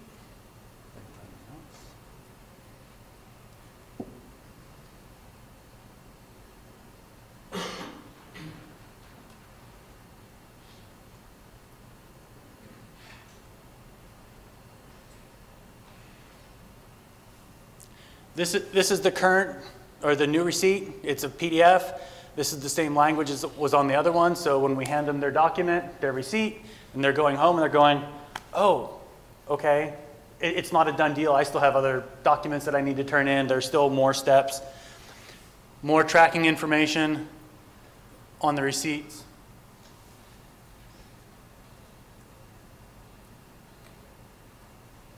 This is what our receipt used to look like. Very plain boxed, not very professional. And so if this person does walk out, we have a copy of this receipt. We have their phone number.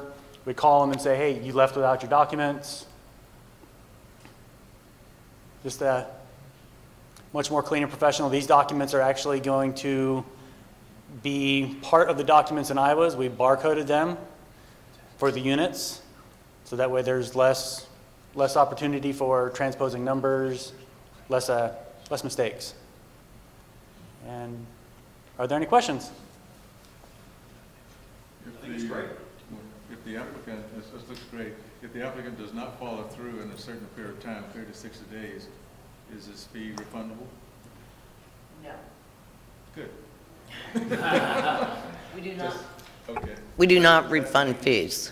Is that language in there? No, I I don't didn't know. see it in there. I didn't see it in there, but I can look for the applicant one. This one is for the renewal. All the language is actually based on what kind of fee that they're paying. So if this was an applicant, a brand-new applicant, what comes up on the screen is actually going to be based on original exam application. So it might be in there. I'll have to double check with Betsy. I'll have to look at the language of it. And if it doesn't, I'll work with her and we'll get something added to that. I just want to say thanks for putting the construction education in there so clearly where they can, it's kind of hard just to say no. And since a lot of those contractors are hiring those graduates, so thank you.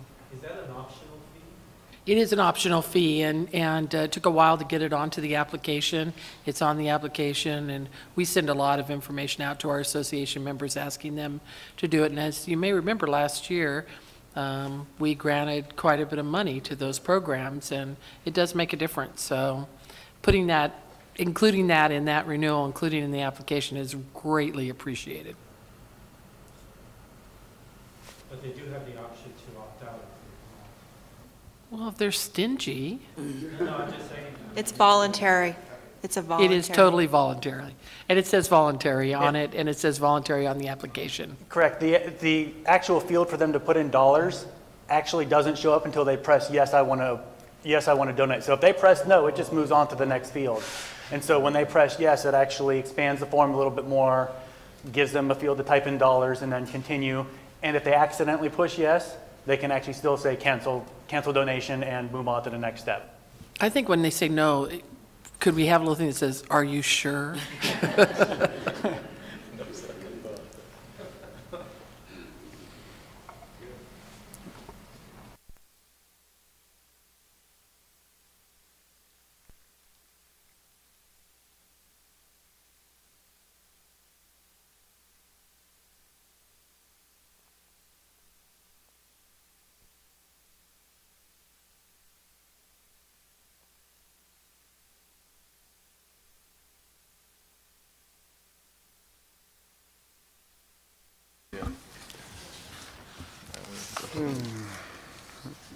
Thank you, that was great information. Okay. Budget update, Cindy Christensen. You have in the packet our current expenditures to date as compared to last year. There really aren't any surprises. We still have 40% of the budget, and we still anticipate putting about $4 to $5 million into the next year's fund because we probably will not expend all of the money. Revenue is very stable, as you can see here. Penalty assessments are still up. On page 2, this is our revised final budget and adjustments. This is for your information. This is in the final budget bill. Our fund condition is on page 3. There again, you'll see for 2014-15, which is this year, we have a 4.5-month reserve. If we do roll over the extra $4 to $5 million that I was talking about earlier, that's another month. We have about a $60 million budget, so 1 month is $5 million. So if we keep rolling it forward, we should not have to go in and ask for a fee increase soon. As we were discussing earlier, the construction management education account is broke, so we've got to wait for that to come back up so that we can start giving grants on that. And the next 2 pages just give you a little snapshot of the past 4 years in terms of applications received, licenses, et cetera. So any questions on this? Okay. So I might be doing this too basic, Cindy, but on your, on the first page, under your expenditure description, your budget's about 5.2, like you said, about 5.2, 5.3 million per month. Right. And based on the current spending, if you were spending all of that, you'd be about $36,834, or $36,662,000. So is the reserve, where do you feel like the reserve is just rolling from last year through? No, the reserve would come at the end of the year. So instead, like when we come up at June 30th, you would see as the percent of budget remaining, we'd have about 5%. Let's see. 1/12. Well. My math isn't good right No, now. no, I'm just going in terms of, February, March, April, May, June. You got 5 months at 5 million a month is 25 million. 26 million is what you have left. I'm just wondering where the reserve is coming from. We don't expend all of the money. Okay, so it'll roll through, is what you're Right, saying? yeah. Okay.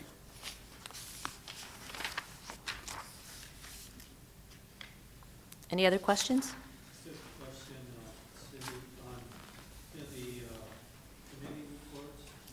Your mic? Your mic? Okay, the committee report here. Yes. They're asking a question on the budget about some inconsistencies. Mhm. Have you kind of have an answer for them on that issue? Yeah, we'll kind of take that out of order. The committee had asked why they found a different budgeted amounts as opposed to the amount we had reported. When we put the report together, it was based on our projections that we thought would be as of August, and then once the governor's budget came out, it had actually had some more money in there, so that was the discrepancy.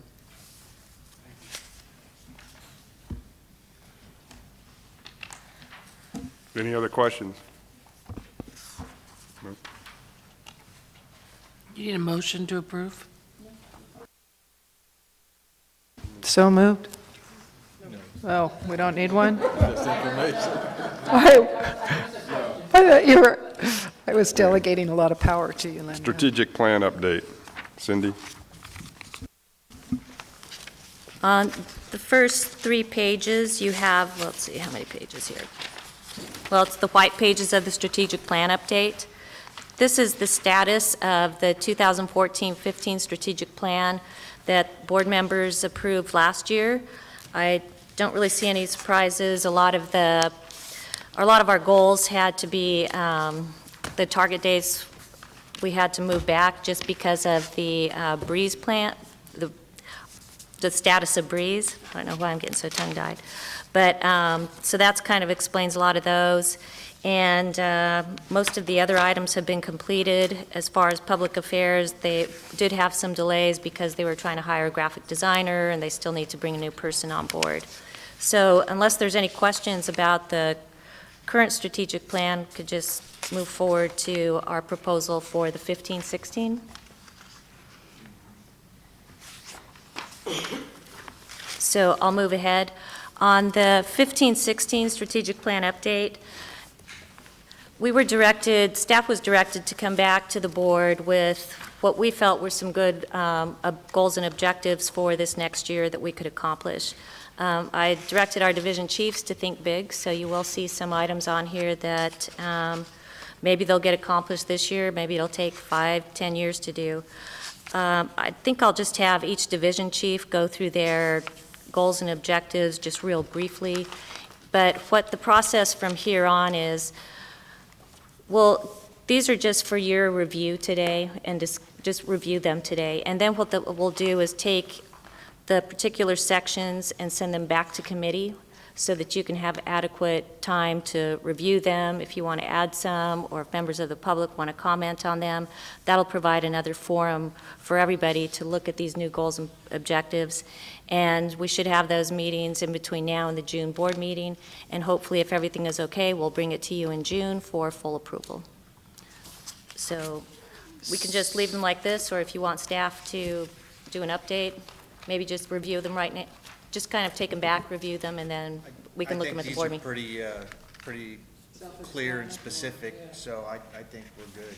Okay. So are these in lieu of having a strategic planning session? Yes, what was suggested to us last year at the strategic planning meeting was that we do a full strategic planning meeting every other year. And then in the year between, which this would be, we would just have staff go back to the goals and objectives that we had last year. Those that we didn't accomplish would roll forward to this, and then come up with new goals and objectives for board approval. Now, do you think that, there's a lot of recommendations on what's going to be discussed at your hearing on Wednesday that could really result into some strategic plans or objectives that have to be done by the board? And plus, I think the board should kind of get to know what your vision is moving forward, now that you're new the registrar. So do you think you want to hold that off for another year? Or do you think we should be thinking about it this year, because there are going to be recommendations made to the board as a result of your sessions coming up? I think just, going through this before in the prior years, and like you said, in my vision, it's probably not much different than Steve's, other than, him and I had talked earlier, too, about, training staff, making sure that, there's a lot of us that may be retiring in the next 5 to 10 years. We need to start training staff, getting a succession plan in place. So one of the things is, getting procedure manuals in place and licensing and enforcement, so the new staff kind of know what they do when they walk in, getting some training sessions established. So that's one of the things. But I think it's just going to all dovetail together. We'll have these goals and objectives, and if the legislature does throw something at us like fingerprinting, maybe that'll take a higher priority over the things that we had done, but we can always fold that into our strategic plan.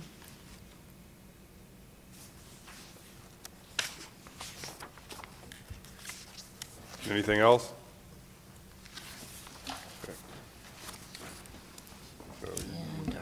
Yep. Tentative 2015 board meeting schedule, Did we Cindy? miss sunset? No, it's this. Oh, it's after 10? Yeah. Okay. I'm so anxious. You too, huh? The next board meeting, June 18th and 19th, that will be the joint meeting with the Nevada Board. We'll start the afternoon of the 18th, do our general board business that afternoon, and then on the 19th, we'll meet with the Nevada Board and discuss issues in common. And then our next meeting will be August 31st. That's another Monday. That'll be held in San Diego. And the nice thing about that meeting is that will be held in conjunction with the National Association of NASCLA. I don't know what the rest of it, State Contractor Licensing Association. And so it'll give, the board members to have an opportunity to maybe sit through some of their sessions, meet other board members, other administrators, meet the executive staff of NASCLA, and see what type of issues they're dealing with. Yeah, that's what I was just going to ask. I'm assuming that we could probably do it after the meeting and perhaps the next day. I'll have to see. One of the things that's very difficult to get is funding for conferences. So I don't know if we'll be able to, get funding for the entire board to participate, but I am going to try and get funding for some of us to attend. But what I was anticipating is holding the board meeting in the morning, and then either probably invite some of the NASCLA executive staff to come in and talk about what they're doing, and then in the afternoon, we could go and mix and meet with them. Question, through the chair. Go ahead. Can we set it up like a round table? Sure, we could discuss, so that you could have an open discussion with Yeah, them? so have like or maybe agendize it as a 1-hour round table where we can Sure, have we general can work on it. discussion without, just kind of build that team a little bit better. Yeah, we can set it up that way. Still be a public meeting, but Right. it'll be a good opportunity. And that's it, unless there's any questions from board members or the public. Review, discussion, and possible action regarding potential revisions to proposed sunset review report. Cindy.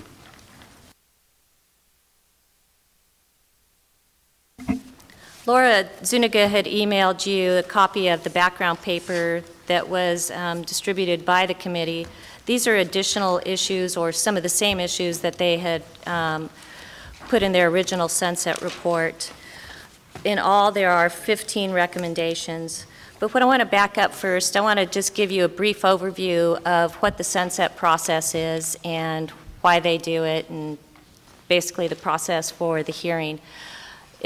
They do this every 4 years, and it's kind of an audit of the board just to see, are we meeting our performance measures? Are we distributing customer satisfaction surveys?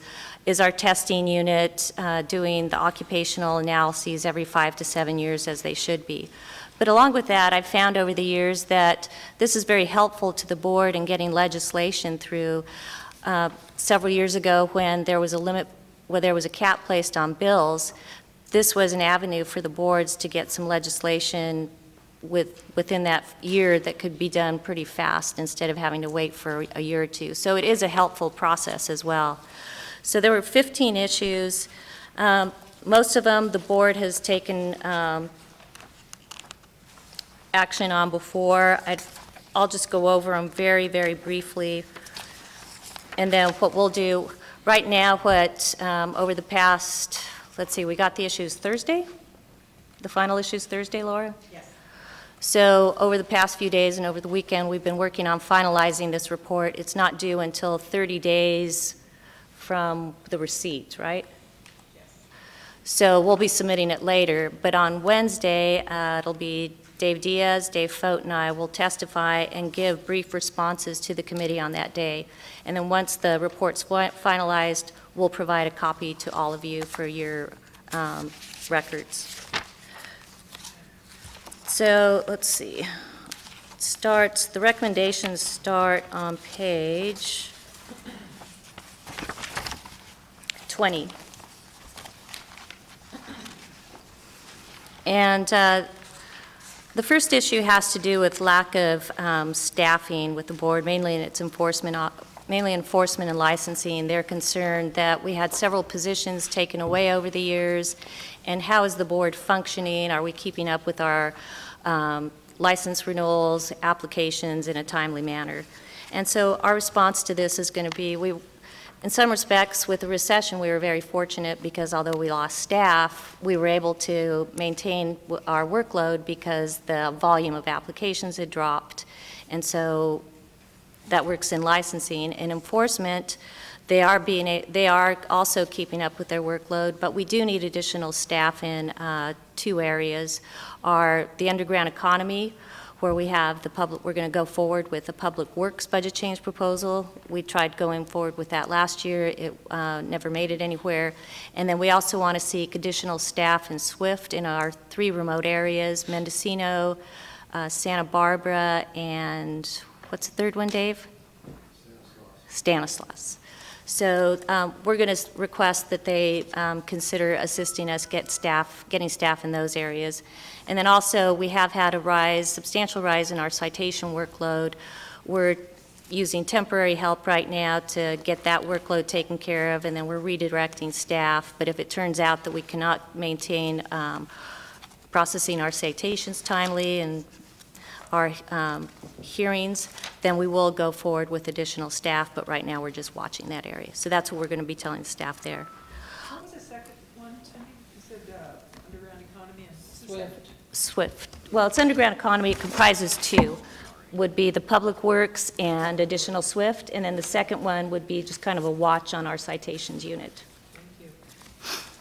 On issue number 2, they asked us about Breeze, and it's going to be a very simple answer. The recommendation was, should we provide the committee an update on Breeze and include whether the original cost projections can be sustained by the board with our current revenues? And I don't believe we ever received an original cost projection. We received it for the first few fiscal years, but not as it rolls forward. So we're just going to have to say, until this contract is resolved, we're just in a wait-and-see mode right now. Issue number 3 is pro rata. This has been going on for several years of trying to get an accounting of where our pro rata goes. We spend a significant amount of money on pro rata that's paid to the Department of Consumer Affairs. You see it's approximately $6 million. And so what they're asking us in their recommendation, is they want to know how the pro rata is based, how it's determined, how it's paid, and then there were other questions about do they duplicate services that we do, and could we obtain cost savings by doing them in-house. And right now, our understanding of the basis of how it's calculated is by the number of positions. There's a Senate Bill 1243 last year that had language that has directed the Department of Consumer Affairs to do an accounting and kind of, I guess, separate out as to how each division is paid. So there's really not much that we could report on that. As far as duplicating services or whether we could achieve cost savings, The services that we perform in-house are very program-specific to Contractors State Licensing Board. Our personnel services, business services, it helps with our day-to-day operations that we have staff at our office that can prepare documents and send them forward to Department of Consumer Affairs. Department of Consumer Affairs has more expertise in certain areas that we do. We don't know all the specific little laws that could get us into trouble, so we send it to them for review and then they pass it on. So I kind of look at it as a partnership. So I think it works. I mean, that's just the bottom line. And then as far as we could achieve cost savings, we would still need to get additional staff to do those services, so I don't really see it, being able to do any cost savings. It's just probably just the way it's going to be, and it works. Our inconsistent budget numbers, issue 4, we talked about earlier, so I'm not going to go through that one. Our home improvement contract law, we had this had been revised before. It's very complex, and what we want to do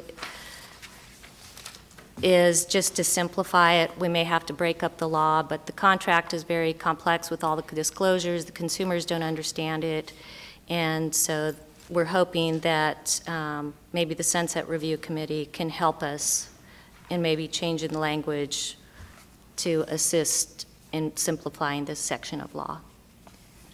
Is that part of what we've already been doing in the legislative committee? This is not going to the legislative committee, but it would depending on the timing, if they choose to put some language through, they may do their own language. They may ask us for our input, but we will anytime that there's a statutory change, we will keep you apprised, but as you know, as the legislative cycle gets closer, we've got to move, so it may or may not be able to come back to committee. And let's see, the proof of licensure. This is the substantial compliance law, section 7031.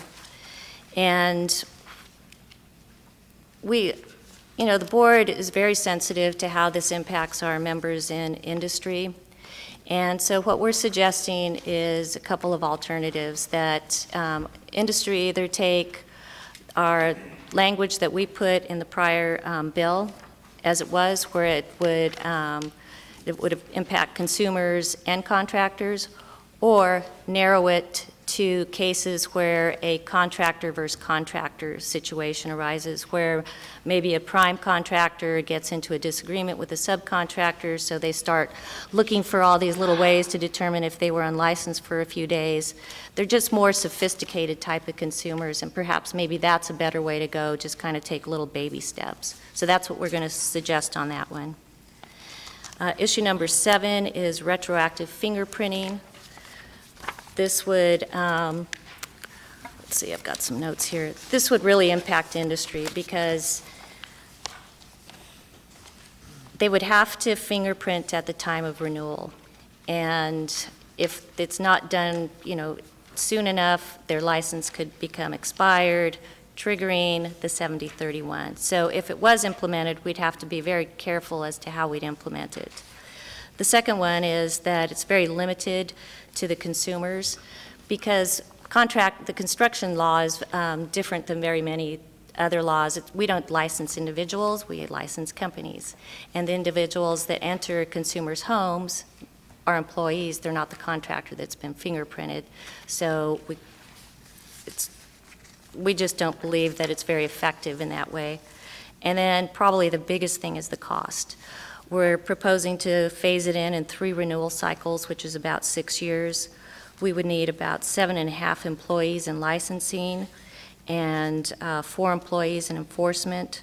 And then we'd also need another cost to reimburse out-of-state licensee fingerprinting, and it would cost us about $7 million to implement this program over 6 years, and then, of course, ongoing costs for the enforcement staff. Issues 9 and 10 kind of go together. What we're suggesting is getting rid of the surety bond of, we're at 8 and 9, thank you. We're getting rid of the $2,500 capital requirement because number one, we don't verify it. Number two, even if we did verify and they had $2,500 in their account, they could go out tomorrow and buy a Porsche, if you can find one for $2,500. And then what it's suggesting instead is let's increase the surety bond amount, $2,500. The committee had also asked us, well, what about your voluntary arbitration program? And so we looked into that and we said, yeah, maybe it might be a good idea to increase the amount of arbitration by the $2,500 as well. And then I'm going to let Dave take it from here on issue number 10. This was the biggest issue. It was kind of thrown at us last minute. Yes, the concern or the question was, are our peace officers working or working with with ICE? And that would be the immigration agents. They're looking to see if someone's a documented immigrant. And we've looked into this, and I just want to clarify a couple things very quickly. One, the first is our peace officers are not used at our sting operations. We have authority that provides for our non-sworn enforcement reps to issue the notices to appear, and that's the way it's been done here for 20 years. We don't include the peace officers because they're not armed, and so we need armed security at our stings. We've looked to the DAs that we partner with to provide that security. Generally, they can provide one or two of their deputy DA investigators to back us up, but not three. And so the question is, where do we find the third peace officer? For some counties, they work closely with ICE agents, and they have suggested that an ICE agent be present at the sting. This morning, we went back and researched stings that have been conducted since 2003. And what we found is that ICE agents have been present a handful of times. In Butte County, I believe it was twice. In Kern County, had the most, 9 times. But I just want to make clear that it was rare. It was only when it was with the DA's recommendation. And on August the 20th, 2013, we put out a memo, I should say I put out a memo to all staff that they were no longer to participate in stings where ICE agents were present. So it stopped at that point. I became aware of it in August of 2013 through one of our supervisors who said that, with the politics and all the press that immigration was receiving, we may want to take a look at it. So I reached out to the department, to Mike Gomez specifically, and when I met with Mike, I believe Cindy was there with Steve Sands, he wasn't sure if we should be working or be present at stings with ICE agents, so he wanted to get with the governor's office to research it. He did that, he reported back. He said they recommend against it. Consequently, we put the memo out, we stopped participating with them at stings. So we're really hoping that that doesn't turn into a big issue. We're trying to resolve it before the hearing as well, but that could become, hopefully it'll just go away. Issue number 11, that's sharing of the Social Security number, and we discussed that in the Legislative Committee. And so what we'll tell them is that we do have language drafted. Issue number 12, this is the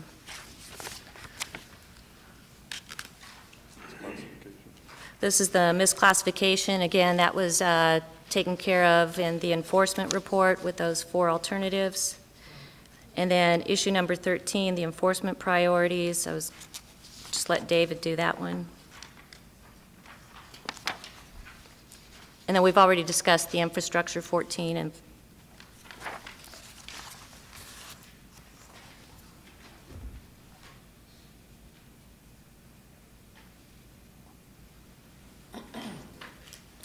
am I putting you on the spot, David? A little bit. Priorities, yes. This has been something the board has looked at periodically over the years, and we're always looking to fine-tune our approach. One, taking a look at the source of our complaints, where we're receiving them, and what sources receive a higher priority, but also what type of investigations deserve the highest priority. The highest priority may well be that we receive a complaint from a district attorney regarding a predatory offender or someone that's targeting the elderly. A lower priority would be a contractor or illegal advertisements where we don't have consumer harm, or it could be some other type of law that's primarily enforced by somebody else, such as premium insurance fraud. but it is something that's ongoing, and in the packet, we have included a matrix that former board member Jim Miller helped us to put together. Then, like I said, issue 14, we've already discussed. That's the excavation. And the last issue is arbitration.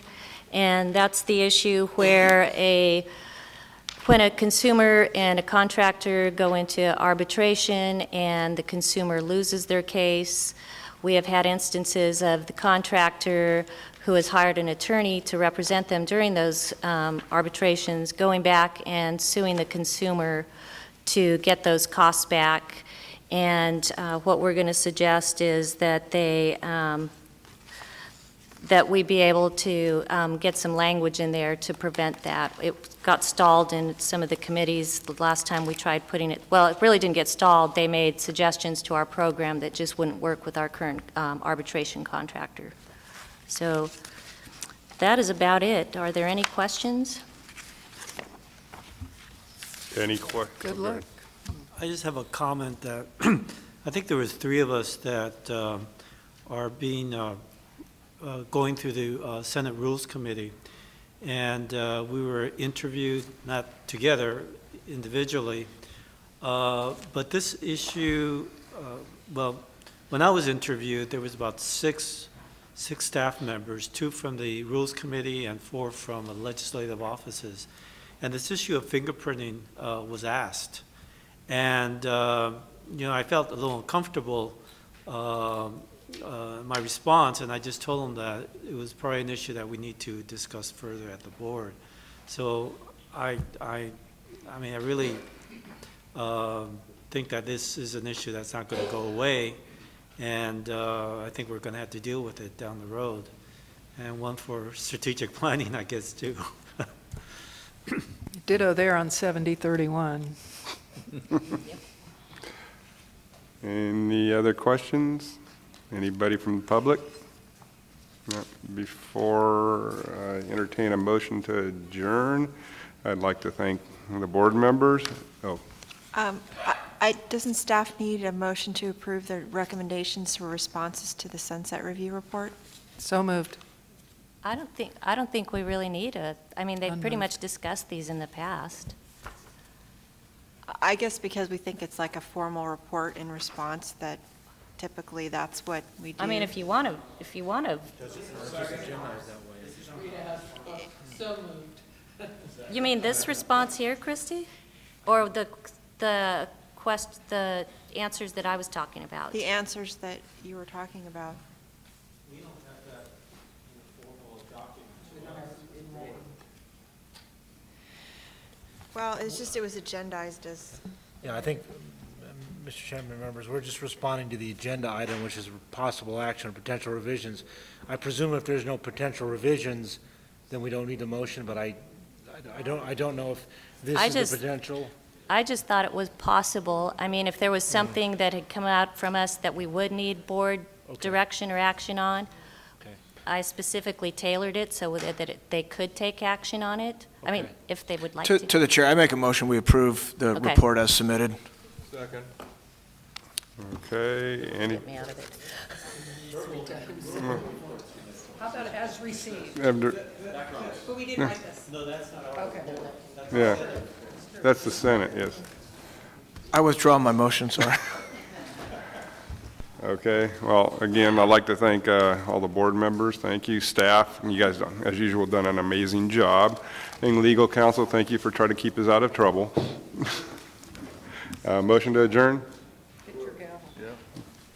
We're adjourned.